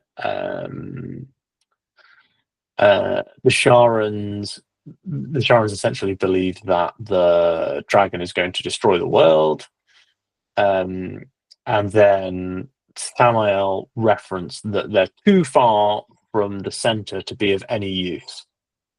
okay. So the upstart was obviously Demon Dread, Yeah, uh, it's and interesting that we spent the entire series going, who are these frigging characters in this Dimandre? Because like he's in the like Forsaken group chat that yeah, they have in that secret room. Like he turns up to the Zoom call, yeah, but like they, and he's always like, "Yeah, I'm really busy. Actually, like, why are you calling me in for this bullshit? This could have been an email." And like, turns out he was busy taking over an entire mega country yeah, full of channelers to win the last battle. Because yeah. I think the implication, I think, is that the forces of the light would have rinsed the bad guys if the Sharans didn't turn up. Yeah, I would fully 100% agree with that. Like the Sharons and Demon Dread himself, Yeah, just himself as the general. just were immense, and their impact on the battle was huge. And therefore, Mm, so Matt turns up, and because of the compulsion on the other generals, it's eventually decided that Matt will lead all the army because he's got the Foxhead medallion, and therefore can't be is the one probably person that compelled. can't be Yeah. compelled or affected by the one power. And we all know that he's got the memories of hundreds of generals and is Mm. a battle genius. Um, Not everyone else knows that currently. Uh, And he never So tells anyone. no, so He's he like, takes over. So he takes over and basically says, "Everyone, come back to the fields of Melalor, mm, and we'll stage the final battle there because we're losing on four fronts. We've just condensed our forces. We'll give us a couple of days to prepare, and then we will have the true last battle." And then we get to the final battle, the epic chapter. Is there anything we've missed before we go on to that? I don't think so. I think we've got everything. The big caveat is that I have no idea where all the Perrin stuff takes place. So To be shall we honest, pull that? the parent stuff is not that important. I think Can I be frank? I mean, I think it's the least important bit of the story, and a lot of it is about opening the Dream Spike at Shyle Ghul, the yeah, boar, and taking out Slayer, who is maybe my least favorite villain, because mostly because he doesn't get enough page time. I feel like we get weirdly we spend way more time with Slayer in this book than we do with I mean, foreshadowing, Padden Fane, Yep. who's absolutely given short shrift for how important he was. Yep. But I think every character in this series has their antagonist, and for um, Rand it's Moradin, for Matt it's Dimandred, and Perrin needed somebody, so it had to be Slayer or Lord Luke or whatever. And I think Yeah. that that's where you end up. I think you end up with Perrin kind of having a finished arc when he and Fael reunite. I think I talked about that, or like him and Fael reunite, and then and that felt kind of like, okay, this arc is finished. Perrin is Yep. now more of a supporting than a leading character, Yep. and that happens with Nynaeve. She finishes her character arc, and she's very absent for the rest of the series. She's important, but like her character arc is essentially like moved from hating Aes Sedai to being an Aes Sedai to being proud of being an Aes Sedai to being married to Lan to overcoming her block and then cleansing Thaideen, and then Yep. that's it. Like that's her story. Like she's Yeah. got a really fantastic arc, and essentially all of the big moments happen in the Knife of Dreams and previous. Yeah. And Perrin kind of has that, but I think Perrin's Sanderson's favorite character, which is why Perrin gets quite a lot to do that I think maybe didn't need to be in this book. Yeah. The Forging of the Hammer was good though. The The Forging of the Forging Hammer Hammer was the from great. Yeah. that's Gathering Storm, right? I think, Yes. Yeah. It sounds like it's or Gathering Towns of Storm. Midnight. It's one It's of those two. one of the Sanderson ones. Mm, Yeah, and I think you're right. I think let's just close off the Perrin a bit. We'll come back to him right at the end because he has a good bit right at the end. mm, But yeah, he goes into Dream World. He does eventually kill Slayer. Lanfear's obviously doing her scheming, but mm, Perrin escapes it because he loves Fael, basically. And it's the Dream World, so he can control it because he finally knows who he is and what he is, and he's comfortable being mm. himself within that. So I don't think there's much else you need to know, really, on that front. But it's a lot of It's, the book. I think, It feels like a lot of the book for not a great deal. And but what I would say is Perrin's final scene after the last battle, which we'll come on to at the end, mm, is really good.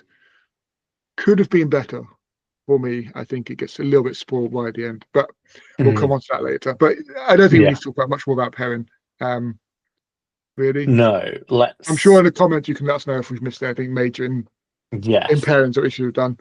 Um, I think that I I really want to see how I feel about some of these character arcs on a reread, which mm, again, I do think that I want to do a reread, and like maybe sooner than I had originally thought. Like maybe give me 5 years, and I might be like, yeah, it's 2030. I'm gonna crack open my paperbacks again. yeah, I think we'll. Um, I mean, it's one I'm definitely going to reread at some point. I think one question I had, and maybe someone in the comments can let us know, is does the story work if you read one viewpoint, mm, or just read only Rand's scenes or only Matt's scenes? Maybe not just their viewpoint, but the scenes they're physically in. Does their character arc storyline work? mm. I'm just curious because it's something I don't know why it's curious to me. I'm just curious about it, whether We they don't we actually don't get work. much off-page character development. There's a No, I don't think we few do. So I think minor it characters we works. do. Tom and Moraine's relationship mostly is subtext and off-page. Yeah. But I feel like you don't get much that happens off-page. No. So I think it would Um, work. I'm just curious, like A how lot the of Lamb story stuff would. happens Well, off-page. yeah, land might be different, but I feel I'd be curious, like how the story feels, Like if you just read Matt or what Matt's in. Mm, So obviously the first few books we don't have Matt point of view, but he's sadly. obviously in the scenes. But I'm just curious as to what that story feels like, just as that point of view, or that person, Mm, that character, where you don't see everything else going on around it. Anyway, that's a complete probably a aside. very interesting way to read these books. Yeah, Just get a list of all the Rand POVs and be like, right, I'm reading this. exactly. Yeah, I'm just curious whether that works or holds up. But anyway, that's a complete aside. Um, Just do only Olver POVs. It'd be much quicker to read the series for that reread. you'd fly through it, yeah. Although he gets 6 POVs and Nynaeve gets 4 in this book. In this book, yeah. So okay, so last battle. Well, let's start. Foyle and Olver have the task to go and get the horn. Secretly go I and get the thought horn of this Valiant. storyline was really tense Yep, and good. yep. Really liked it. Um, like you know, we'll probably drop back and forth across the chapter as we talk about it, but like the Oliver and Fail being together was good, Yep. and I was sitting there. I remember reading it, going like, Oliver has been in so many of these books. What is going on? And then like, oh no, he's genuinely really important when it comes to the end. I was like, right, yeah. Um, I saw a great note in one of the recap threads that I read to pull together notes, which was Birgitta likes Oliver because he's ugly, and she likes like her whole thing is she likes ugly men. She loves And Ugly Man, yeah. there was a big theory that he's Jadal Kane reincarnated, Oh, but okay. he's too old because she says she knows he's being reborn like around the time she dies. Right, okay. Um, and speculation slash Sanderson semi confirmed is that what's his name? One of the Asherman who works with Perrin, his name begins with a G. I don't Uh, remember. one of those Asherman, he's Jadal Kane's reincarnated dad. So there's a fun fact for you. Okay, fair enough. I need to look up the name of this guy now. Every time I'm like, what's this random minor character? I'm like, oh, it's really annoying that I can't remember his name. No, I have no idea. So yeah, so they're off to try and get the horn from the White Tower through gateways and they're sort of undercover of basically carting food supplies and weapons, etc. Mm, To do that, and they have a few of the Band of the Red Hand to support them with that. So they're doing that. All the forces are collated. Matt's in charge. I quite like Matt being in charge. yeah. Um, I think this is sort of his character arc now, him showing what he can do on the grandest possible scale. Uh, Battle starts. Demon Dread is just an absolute beast and Mm, is just obliterating anything, everything. Just his power is insanely immense. mm, Um, it is like he is probably one of the first Forsaken that actually felt like a huge threat yeah. because the rest have all felt. I mean, they've had their own moments of threat and danger, but they're all a bit sort of incompetent um, and so self-serving. And I'm not saying Demon Dread is not self-serving; he obviously is, Mm, but he is immensely powerful, and he is calling out for Rand to come and find because he thinks Rand's on the battlefield. Because before Rand went to Shergold, he was flying around in mm, gateways to the four battles, showing his face and causing chaos. So Demon Dread thinks he is there, but we know that Rand is in the Boar fighting Moradin. Um, but yeah, and we find out later that Demon Dread is actually in a circle of 72, like the biggest circle you can produce, like feeding him even more power. So this is why he's just like this Yep. absolute monster on the battlefield. Uh, and what I liked about the battle is obviously Matt is effectively just doing a bit of rope-a-dope, just trying to stay alive, just trying to lull the enemy into some sort of trap so he can like crush them. But and a lot of Matt's, you get a lot of viewpoints of people under Matt going, "What the hell is Matt doing? I don't really understand what he's doing. It doesn't make any Mm. sense. Why is he doing this?" And then you get Demon Dread's point of view, going, "This guy's a bloody genius. He might be the greatest general there ever was. It must be the Dragon Reborn. He's so smart." Really enjoyed that constantly coming through. It was like, oh, oh, Lutheran, I'm gonna beat you. Just show your face, Lutheran. And Matt's like, I like So Matt's whole gambit of like trying to look like he's losing so that he can win. yeah, He does the flooding the riverbed, which was good. That's like proper classic battle tactics that I think have even come up before, which I really enjoyed. And yeah, Demandred is a great villain. The fact that he spends the entire book shouting using the one power so that everyone on the battlefield can hear him. Um, and like his dumb name, Bow of the Wild, very funny. yeah. Uh, also, I'm pretty certain all of the Sharon characters have hilarious names. Feel like I've written down Sharon characters have dumb names, and I don't know where that's from. I can't remember any of their names whatsoever. But yeah, we've got Taim also causing chaos as the Dreadlords on the battlefield. It's pretty chaotic. It doesn't look great for the light, but Mm, Matt sort of has a plan. But then he mm, realizes there must be a spy in the camp in the midst somewhere mm. because Stuff keeps Demon getting Dread's out. movements are too clever, and sort of Mm. he's not falling for any of Matt's little tricks and stuff. So he realizes there must be a spy in the camp. Um, they keep fighting, and the bad guys are using there's a balefire, and it's cracking the earth, and it's like this endless blackness, like just rips in the pattern that are just a void of nothingness I thought enveloping that on the was field. really well done.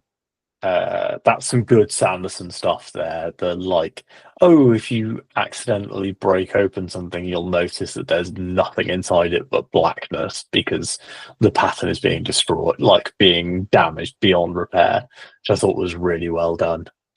It is. The visuals work really well in that you can see the impact it's having on the panels, just tearing it apart. Mm, And and therefore, like so it comes to a point where Demon Dread has to be stopped. mm. And I think the first person to try is Garwin. Yeah, and I thought the foreshadowing for Garwin specifically across the books has been done quite well. Apparently, he's a very unpopular character, but I really liked the way that he was working, that he worked across this book, across the last couple of books. I think since Sanderson's taken over, I think he's tried to kind of pull Gowan onto a storyline.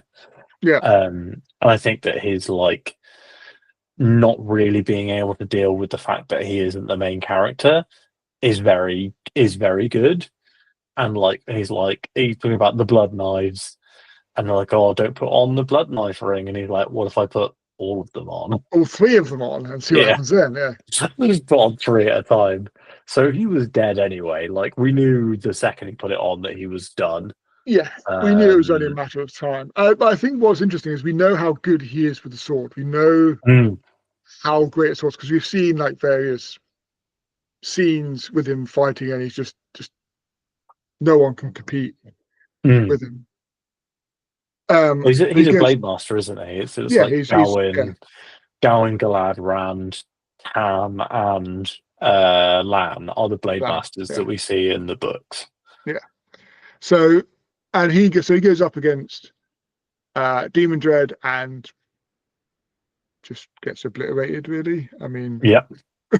I mean, what he tries, yeah, but he's a member of the Forsaken, and it's not even just like one of the jobber Forsaken, like the rubbish ones. It's actually like it's essentially when we're looking at Forsaken, the three important ones are by the time we get to this book, Demandred, Lanfear, and Moradin. Yeah, Especially Moradin also being Balsamon yeah, slash Ishamael slash like Moradin is basically the bad guy the entire time. yeah. And he's nameless, he's in charge. And then Demandred. Um, I forgot to tell you, one of my friends is reading Wheel of Time. He messaged me the other day. He's like, "So you're telling me there's a character called Demandred and a character called Demodred?" Yeah. That confused the hell out of me. I thought they were. I thought, wait a minute, are they all related? I was like, oh no, it is slightly different names. I think we had this conversation in the previous Hmm. episode at some point because I was confused. Yeah, I thought that Moraine was going to turn out to be somebody important. Yeah, Um, but no, although she is important, she is important. Yeah, she's Elaine's auntie, yeah. which I thought is She could have been the genuinely queen. quite funny. So, but yeah, so Gowan gets killed. And Mm. again, apologies to everybody watching, but we may well not do this in the right order because No, it we're gets we're really, 100% really already out of confusing. order. Yeah. So Gowan gets killed. So, but before that, Egwene realizes he's gone, and whoever is with her, I can't remember what I it was, well, if he's gone It's to do her, that, Sylviana, isn't it? is it Sylviana? Pass his I bond think to so. me so you don't get crushed when he Or is it dies. Morel? I can't remember. It's one of the other It's ones. one of the supporting ice. It's Egwene's one of like, the like minor supporting but yeah, good Aes Sedai. yeah. And Egwene was like, no, no way am I passing his bond over. Yeah. But like, but you're the arm in sea. If you get destroyed emotionally by his death, then what hope is there for us? But she holds on to the bond anyway. Gawain dies. She does get destroyed by the loss. Hmm. Takes a bit of time out. Realizes actually it doesn't matter. She's got to come back. Hmm. She is the arm in sea. She is the watcher of the seals. Yeah, she's got to watch those seals. The fact that she's got the wrong seals and she doesn't actually Mm. have the seals at all, we find out I probably thought a that bit was early. fantastic. Yeah, the great bit of like, well, these aren't the seals. Like, is it Rand who identifies it? And he's like, Yeah, well, I've seen the seals. I made them. I made This them. isn't This is not those. what I meant. So it turns out, is it Mihail Mm. has He's stolen had the the word of. seals the whole time. So there we go. So that puts that flaw in that plan. But anyway, she comes back. Where are we? Can we just go on to Egwene? Shall we So we do just do a Egwene? Grain magic moment. So, So I mean, we don't. It's a fantastic moment. Egwene is the big death in this series. yep, Her sacrifice here to restore the holes in the pattern using the inverted weave for balefire, which I feel like is incredibly smart. Whether that was a Jordan thing or a Sanderson thing, but inverting the weaves, I think, was a really cool expansion to the magic. And Sanderson going like, if every weave can be inverted, it feels Sanderson-y to me for him to go yeah, like, every weave can be inverted. Let's fix the pattern. Let's use balefire, and they called it the Flame of Tarvalon. yeah, Um, very, very, very well done death. Proper emotional moment. It was like you say. It I would say is a fist pumper and a tearjerker at the exact same time. It's like when Captain America picks up the hammer at the end of Avengers Endgame. It is that level. It's that level of moment for this series and for this book. It's the we've built this character up. Now they're actually gonna die. yeah, Um, and very like so she takes out she takes time out with her. Excellent. Although I did think that we were building to a Logain versus time one on one. yeah, I think it's hard because it's so much harder to do the magic duels with the one power in that sort of way. I think it actually works better to maybe not have that one on one, like, oh, I threw this, they threw that, I threw this, they threw that. yeah, I think it works better here to have, her using the Flame of Tarvalon. And like you say, you know, I kind of felt like she might go when Gawain died. I was like, aha, this is the first step of like we're gonna lose like because we've lost characters already, but like Gawain is one of the first named characters to go, isn't he? I can't remember whether anyone else has died. No, Birgitta dies before. I Uh, forget what order no, this is what I mean. I forget what order who dies in which yeah, order she because dies. She dies before thingy. She dies before Egwene, but also so yeah, does Swan and Gareth yeah, Bryn. They both die. yeah. They both died earlier. Swan is like the big death that really got me before Egwene because she's been such an important character, And it's and she basically dies on page. yeah, Like but she does. It's such Matt a just it's turns around and is such like, "Oh, Swan Sancho's dead." exactly. It's Shit. such a small moment, but it is impactful. So even so, because it's such a Mm, small moment. Um, yeah, she's in with Matt's tent, isn't it? And Matt's tent gets mm. attacked, and Snap she by the tries to Grey save him. Men. Yeah, and she Classic, dies bringing back the Grey Men. My because we get favorite. the Min viewing, and she says like, "It's all right, Min, because I've Bryn saved him. saved me. They've already saved each other." And she's like, "No, no, no, it can still happen." And then Like it's a continuous thing.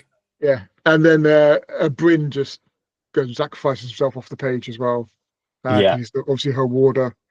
Um, uh, at that point, Min also then becomes part of the Sean Chan. She's now yeah. which She's two one's pet pet visionary, vision seer person, whatever she is. So she's but telling she's all. also like somebody needs to counterbalance the Sean Chan. Please go and help, which I thought was quite good. That's true, yeah. Because so Egwene's death superbly written, as you said. I don't think I've got any more Mm, to add to that. Swan Bryn die, um, which is a really small moments but work really well. Min joins the Sean Chan. Matt and Tuon, basically for the benefit of the spy, whoever the spy is, do this big like falling out, and Tuon mm, goes, "You're losing this battle. It's all nonsense. I'm pulling my forces. We're gonna come. We're going back to Sean Chan, and we'll come back in sometime in the future and defeat the Dark One ourselves. yeah, We're not going to waste our lives here." And so all the Sean Chan disappear. Um, at some point, Galad goes and fights Demon Dread. He gets a Fox Medallion. that was good. Using the Fox Medallion was well done. Yeah, so he goes and fights Demon Dread again, Not not sure why. very effectively. Um, so he gets beaten. Does he get killed or just He's just badly beaten. He's badly not mauled? killed, but I don't think we see him again. No, he loses an arm, doesn't he, or something? Oh Does he lose yeah, an no, arm? you see him in the hospital with Berylane, don't you? Yeah. Oh, yeah, yeah, And yeah. he So I gives think does he give Berylane the Fox Medallion? I can't remember now. Maybe So much stuff happens in this so book. much stuff happens in this book. So yeah, so No, maybe the he just lad gives the Fox Medallion to Lan, which allows Lan to do the big Lan moment later on. yeah. So Lan gets his Fox Medallion. So yeah, so then Mm. so the Sean Chan are leaving. We might as well do the Lan moment because it is That's truly like epic. that incredible. The sword fight with Dumandred, where Dumandred's like, "Oh, this But guy might beat me," and then he's the like, build up before "Oh that, it's just yeah, well, I they're think he's like gonna when die." he gets it and he just goes okay, and he just basically just like goes straight and just solo his whole force, and then like Tam's One like v 1,000. yeah exactly, and Tam's like gets his two rivers bowman and then just starts Yeah. firing like flaming arrows and just taking them out one by one, so he's just got like a clear line. I was like, oh my god, and this is what I mean about cinematic. It's just like Mm. this is epic. Just like and just And gets they've of through it. And course built that up across all the books. yeah, The Two Rivers absolutely. Archers are absolute badasses, and They that are. Lan will throw his life away in a single instant with zero provocation. It's like, well, I'm not going to survive this, and the Two Rivers guy's like, no, you are. We're going to help. But Lan definitely was like, well, might as well die in a flame of glory. Yeah. Nynaeve on the other end of the battlefield, like, what are you doing? This is why I like the contrast of Lan and Talmanas. Mm, Both really heroic, but very different mindsets of what they're doing and yeah, why they're doing it. But yeah, Lan is like flying through this, like charging towards Demon Dread. arrows just falling everywhere, just killing everyone as he's going through. And he gets to him, and the fight scene is just So well written. epic. One of the best sword fights I've read on a page. So well done. And like the Fox Medallion coming into play of like, no, like you can't use the one power. It's literally your sword power against his. Yeah, And he's tired, he's done, and you're fresh, and you have thousands of years of training with the sword. And Lan literally just manages to take him down and then just severs his neck, like yeah. absolutely takes him out. Brilliant. But it's Really enjoyed that. I wasn't yeah, expecting it as well. no, exactly. But the beauty of it is you got the sheathing of the sword from Mm. Dragon Reborn, Mm. and the quote. I don't know if you, I can't remember exactly the quote. I don't know if you written down, but Lan's quote about Demon Dread says, "You can't win," and Lan's like, "I didn't come to win. Yeah, I came to kill you." Because he's like, Demon Dread just stabs him through the stomach, and Lan's and Lan just mops his head off, and just like, yeah. "Oh my god, he sheathed the sword. He's dead." And then he just like he claps down. And just like, oh, I mean, this is a bit of a Lan book because Lan's not really had a great book. He's always been a great character, but this was his moment. And he's just so good. Um, Mm. but fortunately, like a few people in this book, he isn't dead No. because that would have Um, impacted Nynaeve in Jail. So fortunately, he's not dead. He does come back.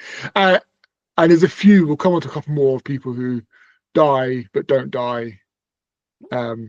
moments. And But Gita does die though. We didn't. yeah, but I so Begita His does daughter get killed. Melar turns up. A Yes, classic, love to hate him slimeball Melar turns up and kidnaps Elaine. And but I think that the Begita one is another like Swan style, very tossed off casual death. so Um, fast it happens. There's no real build up to it. It's just no, they turn up, kill Begita, take Elaine, and basically say, "We're going to cut your children out and give them to the Dark One, so they'll be fine." And yeah, then, and Elaine's like, oh shit, I didn't think about and then they put another like corpse with like her red hair that. Mm, on a horse and lead it out so people can see that she's dead. So mm. the army starts to collapse. But yeah, I think that moment was getting so quick. You like, is Elaine finding comeuppance for throwing herself into ridiculous situations And she because kind of of Min's does, vision? doesn't she? Because She she kind of loses does. Begita. She does lose Brigitte, yes, That's absolutely. the So big, that's her big, like, you fucked up, is she loses Birgitta, her warder, and, like, best friend. I thought that was quite well done. yeah, It was good. it was good. But she doesn't die. She does escape. She does Mm, re-rally her troops, so that works out in the end. mm. Uh, Should we talk about the biggest death? Sadly, Bella is killed. oh man, Bella, the yeah, horse that has been in it every is single tragic. book. As there are a lot of theories that online that Bella was going to be important because she's referenced so often, and someone had theorized that Bella was like the hand of the creator, in like guiding the heroes towards things. Um, but no, she's just killed. And there is a very slight moment of like Sanderson knows that this the horse is a fan favorite, so he doesn't let her just like go out. It's quite funny that I feel like Bella gets a little bit more of a death scene than like Swan Sanchez. Yep, quite rightly. I mean, Bella is. I mean, like Bella, I Pip, and gasped when she Sepa. died. I did gasp. Yeah, I was like, well, I wasn't expecting it. I was like, well, he's not going to kill the horse, but no, she's carrying Olva, and Olva obviously has stolen the Horn of Valea. I think that is like a really, really good little side plot, him and Bail yeah, delivering it. And they're delivering it to Matt so that he can blow it at the last battle. And it's like, if we can do this, we can win. yeah. And then we get the fantastic revelation that the instant that he dies, like 3 weeks after blowing the horn of Valir, he was unlinked, Unlinked because he'd already died. Yeah, and indeed. Oliver is able to blow it, which is it's such a good moment. So Yeah, well done. it is so done. And obviously, Fael sacrifices herself. She leads the Trollocs away from Oliver Mm, as much as possible so he can try and get away, but he doesn't manage to. Yeah, as you say, then blows the horn of Valir, and the heroes descend, including mm, Brigitta. She's back, yeah, baby. which I really liked.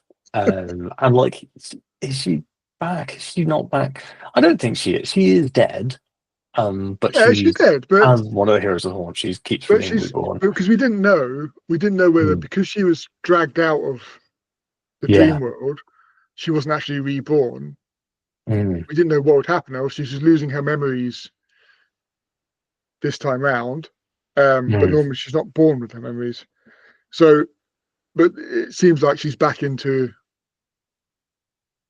the wheel, the circle of life or death, mm, whatever it is for her. I don't know, both. So maybe they'll be all be realigned and happy again. But yeah, so they're back.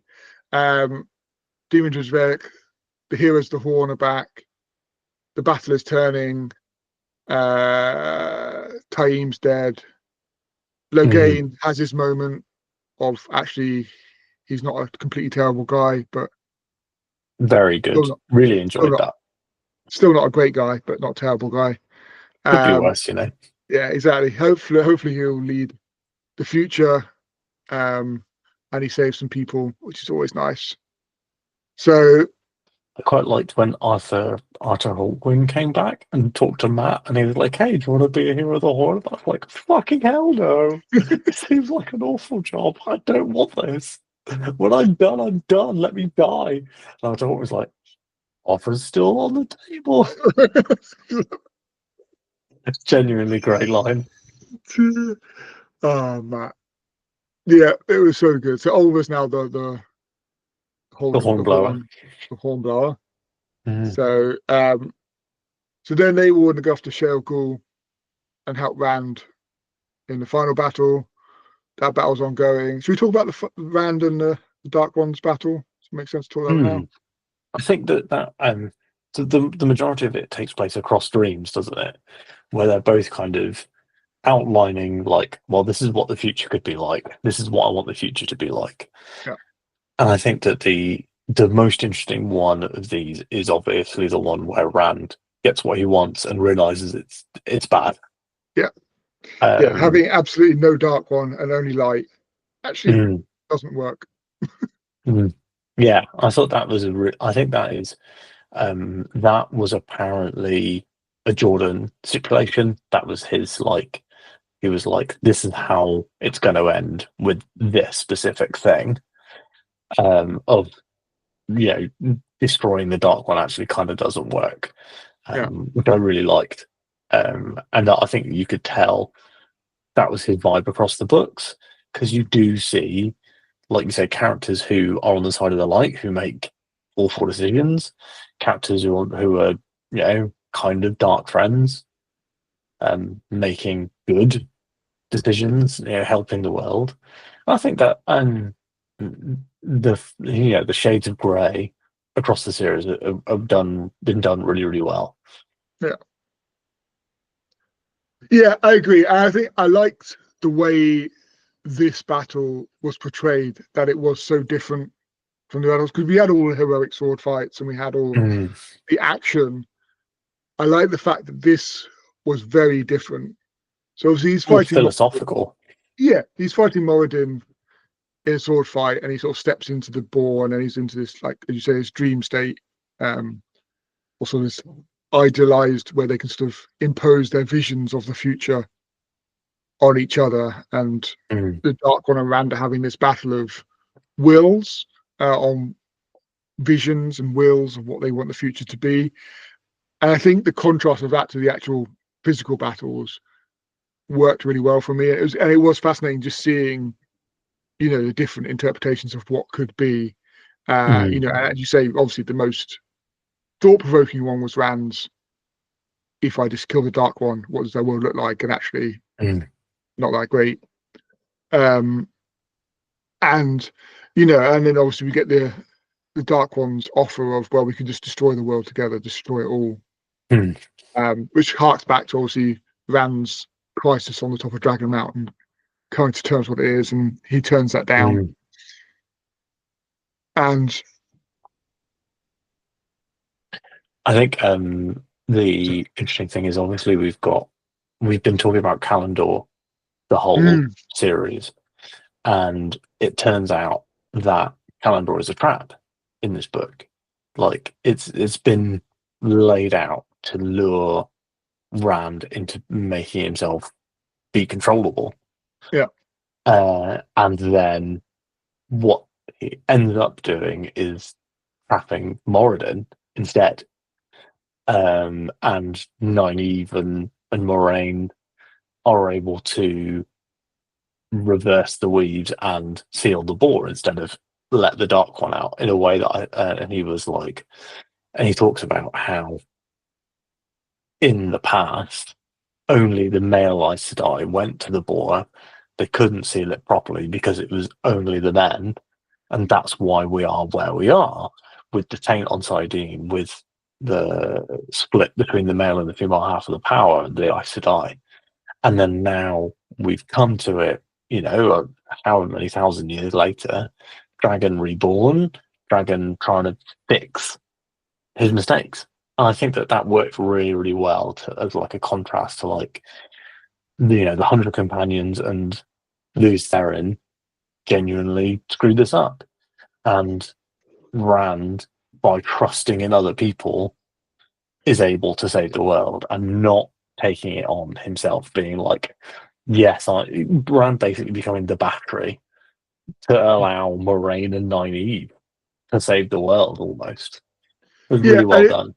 I think that was one of the key messages of the entire book, wasn't it? That Mm, and Rand's learning was that he can't do it by himself. He has to trust mm, others. He has to allow others to do what they need to do, be that to be sacrifice themselves or to take charge of moments, passing on the reins to Elaine to run the battle or Matt to run the battle, mm, as you say. So it was all about letting other people sacrifice themselves in the battle.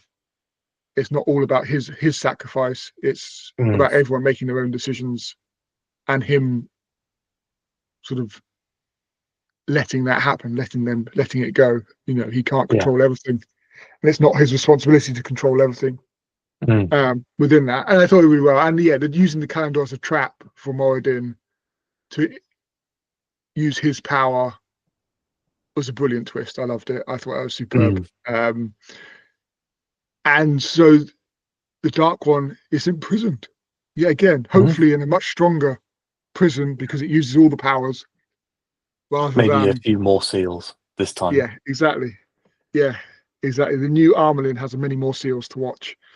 Yeah. Um, so it was great. But then Moradin and um, Rand are both basically dying. Mm. They're like burnt And what out, they've done. aren't they? That's kind Yeah, of like the impression is that they've used too much of the power and have burnt out. yeah. Um, one person we haven't mentioned at all, which I'm only going to mention very briefly, is Avienda. Yeah, She she gets has, a bit of short shrift in this book, I she think. doesn't have a huge amount. She has little bits where she does. Um, the only thing that I can really remember at this point um, is it Grandal is now basically her servant slave. I can't even remember. So at the She does end, get 12 she's points of fighting. view in this book. She Yeah, at has the end, she's 5% of page fighting. time. She's fighting. I'm sure it's Grandal Mm. at the entrance to Shergul, and like she gets her legs cut, and she's like down. She tries to open a Yeah, I gateway, remember. but Yeah. she can't crawl to escape. And then Grandal's like weaving compulsion to put under will because she kills Ruark, doesn't he? Avienda kills Ruark Yeah. because Ruark is under Ooh, compulsion to that was Grandal sad. as well. Yeah. He's Um, been in it for he's the ideal, isn't he? I Like, know. he's And then he was the turned male to the ideal. dark Him and side. Gaul. Yeah. Ooh. Um, so then Oh, I've she's forgotten she's they've got this evil ideal, haven't they? That's like a big oh thing. yeah, the The red, the men. black and red. Yeah. yeah, the men who were sent out in the desert to die, and the Dark One's like, no, actually, I'm gonna steal these men, Yeah, and it feels like maybe they've all been um, turned with a times process thing, and yeah, they've got all these male ideal who can channel that work for the Dark One, which I thought I thought that was one of those like, oh, I'll take this idea and where can we go? Because we already knew about the men going to the desert. We yeah, we know that male channelers can be turned to the Dark One. So yeah. No, that again, it works very well. So yeah, so I think and Avienne's only bit. Yeah, she Grendel's weaving compulsion. Avienda then pulls the thread to make the mm, gateway explode. But it's only a small explosion and basically reverses the compulsion back onto Grendel, and then Grendel is basically will do whatever without. Avienda says. So that's fine. That's good. Mm. But I don't remember her doing much else, to be honest. I'd She goes to forgotten see those. Rand at some point. Yeah, I had forgotten those sections in the last battle, but I actually thought those were good as well. I Hmm? think the Avienda sections and the File sections with Oliver and the Horn were both really well done, and I really enjoyed them. Yeah, yeah. I think I liked. I think pretty much all the last battle. Mm. The only bit I got a little Nothing bit. felt like it dragged. Nothing felt like it dragged. It all moved on. Um, I did start to feel that people kept coming back from the dead a little bit. Mm. And I think one that bugged me the most, because I thought it'd been much more powerful if she didn't, was Fail. Mm. Well, she's found after the last battle, isn't she? At Yeah, the so end. last battle, but I mean, we've covered off the last battle now. Is there anything else we need to cover Mm. off? So No, after last yeah. battle, like Perrin's best scene in this book is his mourning, his Mm. grief that Fail is dead. Um, because of what, because of all the bits that we went through of him basically abandoning everything to save her, etc., Mm. etc., and then for her to basically be lost, presumed dead, and his emotional gut punch of having done what he needs to do in killing Slayer to then find out the one person that matters to him in the world is no longer. But obviously, he doesn't accept that. He goes off and eventually somehow finds her about under a massive trollocs. Mm. I know his sense of smell is good, but I mean that is impressive. And yes, she's fine. And I just felt like the reunion didn't do much for me. Mm. Maybe it's just my sad temperament, but the reunion of them together didn't do anything for me. His grief was much more impactful to me than him finding her at the end. But Yeah, I there we think go. That's my I wonder if File was a big part of the sequel series of books. So Jordan was like, she can't die, and then we're kind of left with the, like you say, like she doesn't die. yeah, I, there's a part of me that thinks maybe that's where it comes from. yeah. It could. I mean, yeah. Who knows? It could well be. I just felt the impact for me was in the loss, and I just felt it was not as impactful her coming back. But anyway, Mm. that's like Yeah, that's I know what you sort mean. of a very minor point for the rest of the book. Um, Shall so we cover up Moradin. Pad and Fane? Oh yeah, Pad and Fame. One of the most disappointing parts of the entire book. I mean, He's built up so much across the early books, and he is like a bookworm. being Mordeth, like Yeah. killing all of Perrin's family, and then he's just kind of hand waved away at the last minute. And I thought that was actually quite sad. And Mm. there was a part of me that I was reading it, and I remember I was like, oh yeah, I'd forgotten about Paddon Fane. But as soon as I remembered about Paddon Fane, I was like, why was he not a massive part of this book? Like, the, we never really learn enough of what's going on with him. And I think that there's some stuff in a short story that Sanderson wrote to celebrate the like anniversary of Wheel of Time, Okay. which has because he specifically calls out that that's a big weakness of his Yeah. books that Pad and Fame just is ignored. Um, but it's a Yeah, real shame. But I think that's the two big criticisms I have are that it feels like it takes place over a way too short a time period, and it would have been more interesting if Rand was not, 22, if he was like in his 30s and life had really changed and moved for him. yeah, I genuinely think that if the series had been set like a book a year, not each book takes place over 2 months, I think that would have been more interesting as a storytelling technique to yeah, see, because we get young Rand merging with old Lutheran. What if we had had Rand growing older, accepting, facets, because like all these characters, like, Matt still acts like he's 22, but Perrin doesn't, Rand doesn't. They feel older yeah, anyway. It just makes sense to me anyway. But yeah, the other is Pattern Fame. I think, like, genuinely complete, complete fumble. yeah. I feel like the editors should have read that book and gone like, "Why the fuck is Pattern Fane only in one chapter?" Yeah, I mean, he's a book one start point. He's a peddler in the Two Mm, Rivers right at the beginning, and he keeps popping up in the book. He's doing things, as you say. He's got the sort of the shadowy fog thing part of him as well, and mm, and then he's in one of the more recent books. He was out in the Blight raising zombie Trollocs as an army, and it felt like he was building to a big moment. And as you say, the moment was not that big. He sort of turned up at the end and wasn't there for very long. It was dealt with very, very swiftly. Um, Basically attacked Matt, and Matt was like, "Well, mm, I've already had the virus. You can't infect me twice, so you're dead." And that was it. It was very anticlimactic. It was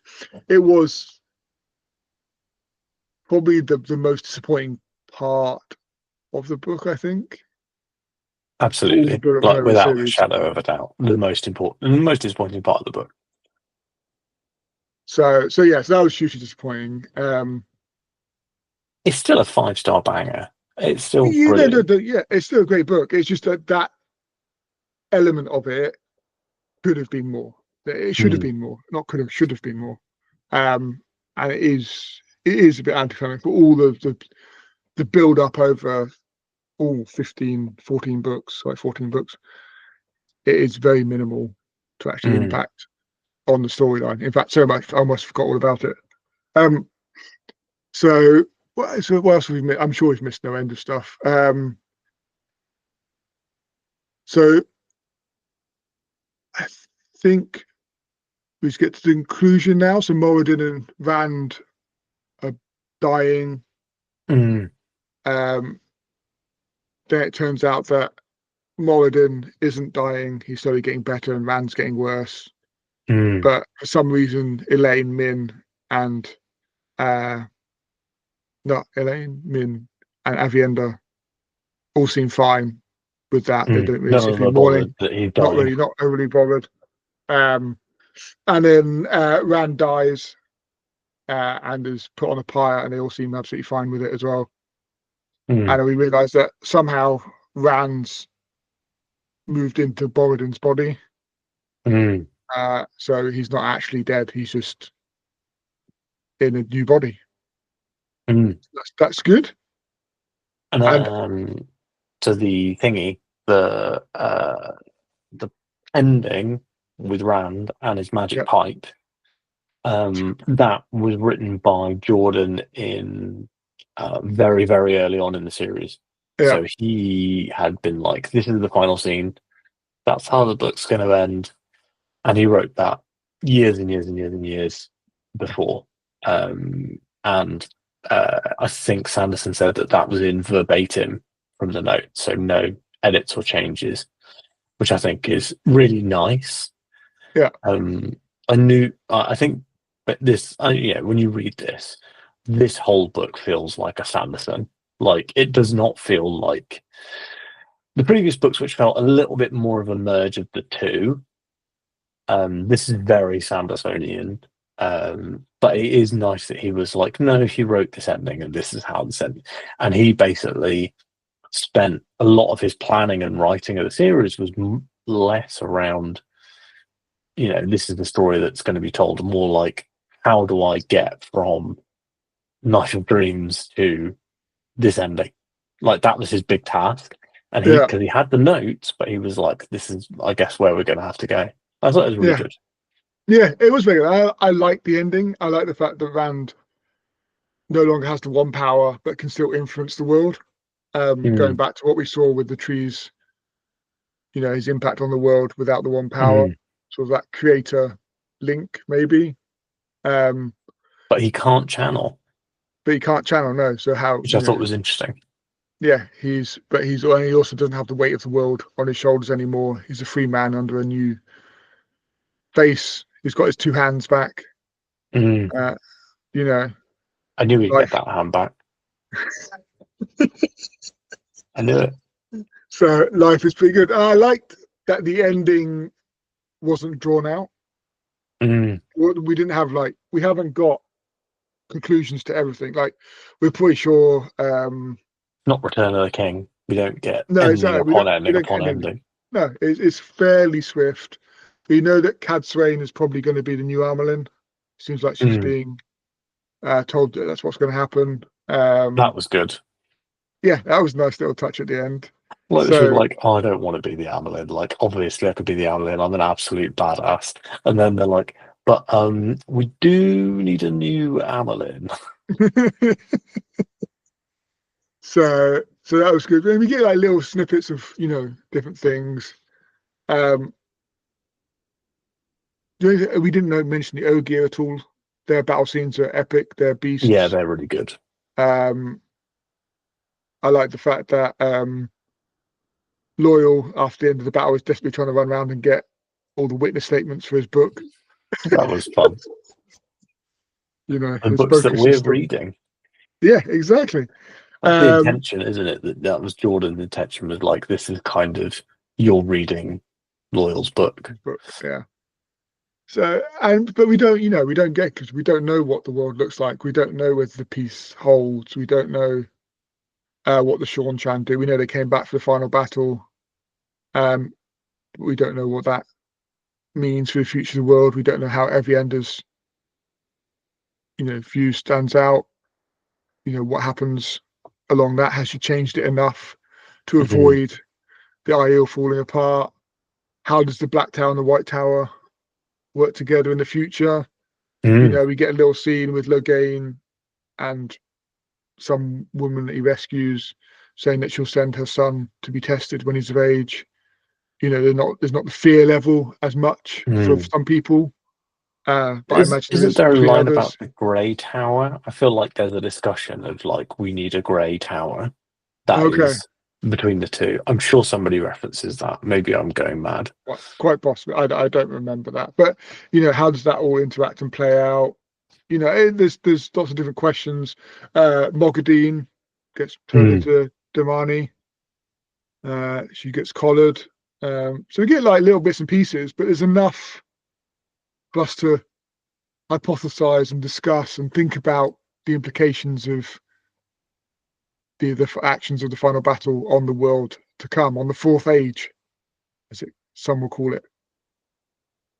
Mm. Yeah, it's the fourth age now. Uh, oh, I got a line from Sanderson here that I thought was interesting.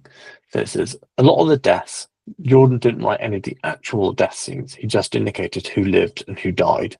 I just upped the ante somewhat.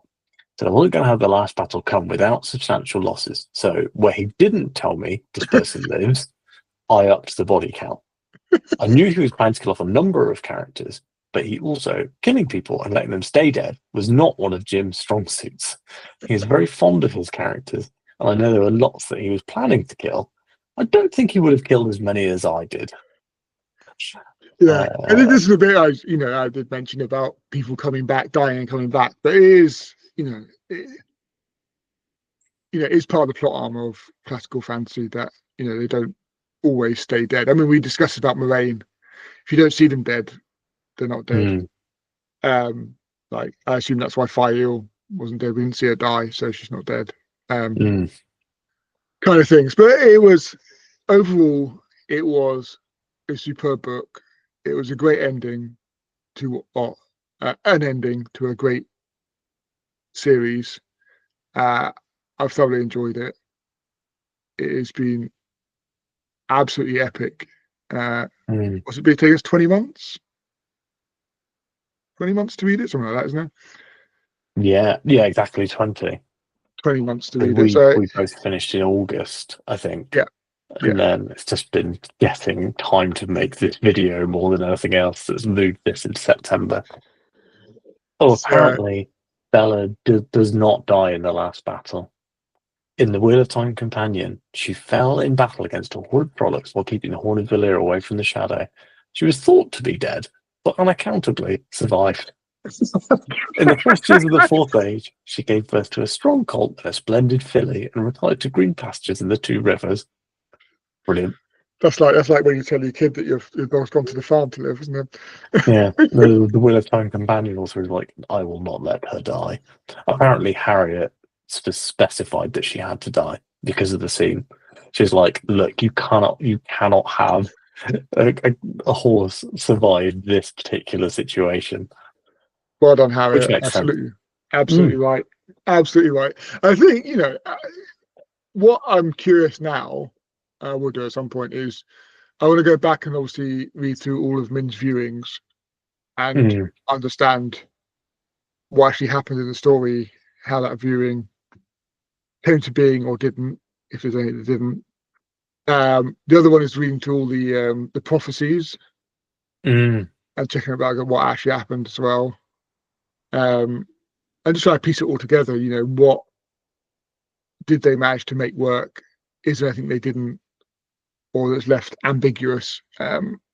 So, but this was so much fun, Sam. It was such a good series to read. Yeah, and we've got more adventures ahead. We have.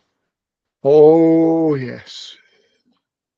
So, um, I feel, yeah, we kind of sped through the post last battle stuff, but also I feel like at the end of the day, so does Sanderson. Like the last battle is the most important thing for him, and we have these kind of decisive moments afterwards.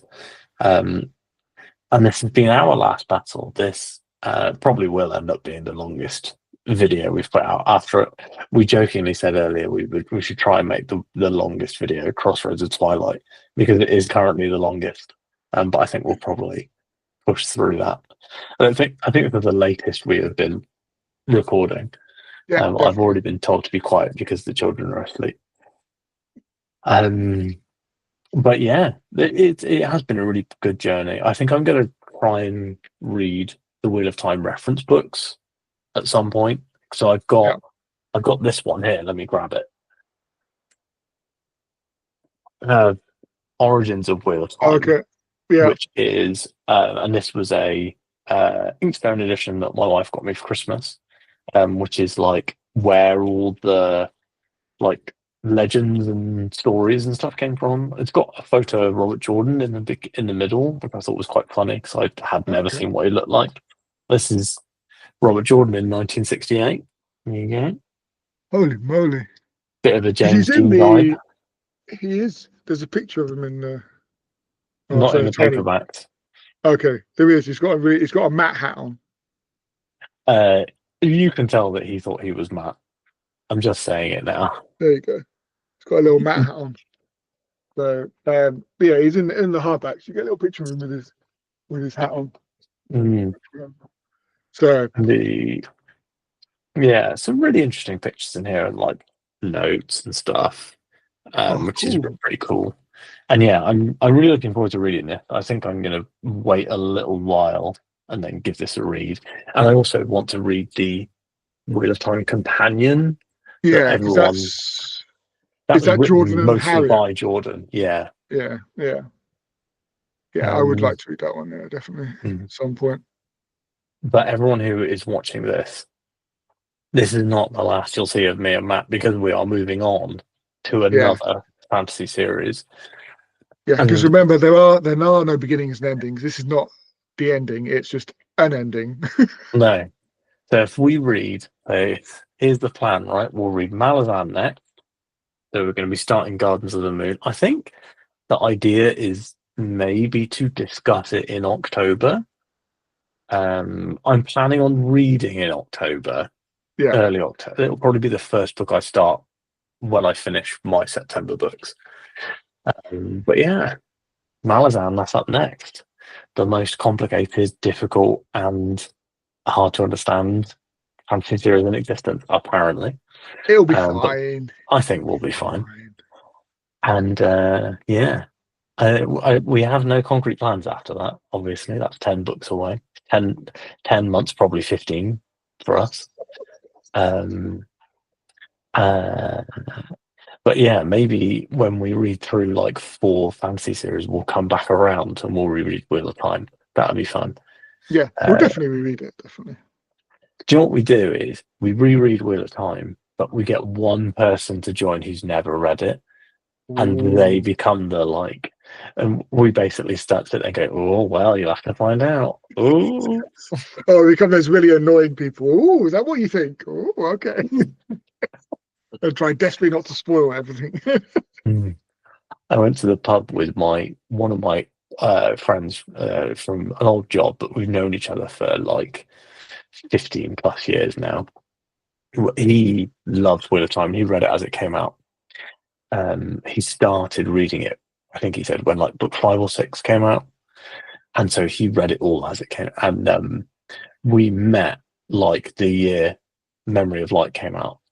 So I Okay. remember him being so excited for it. He wasn't even a big reader at that point. He basically stopped reading, but he went to like Waterstones and queued up for the midnight release of Memory of Light and like sat and read it, like basically binge read it in like 3 days or something insane. And I was texting him as I was reading it, and he's going like, "Oh, you're getting to the good bits now." Um, but yeah, so we're reading Gardens of the Moon next, and maybe we will see you in October, maybe November.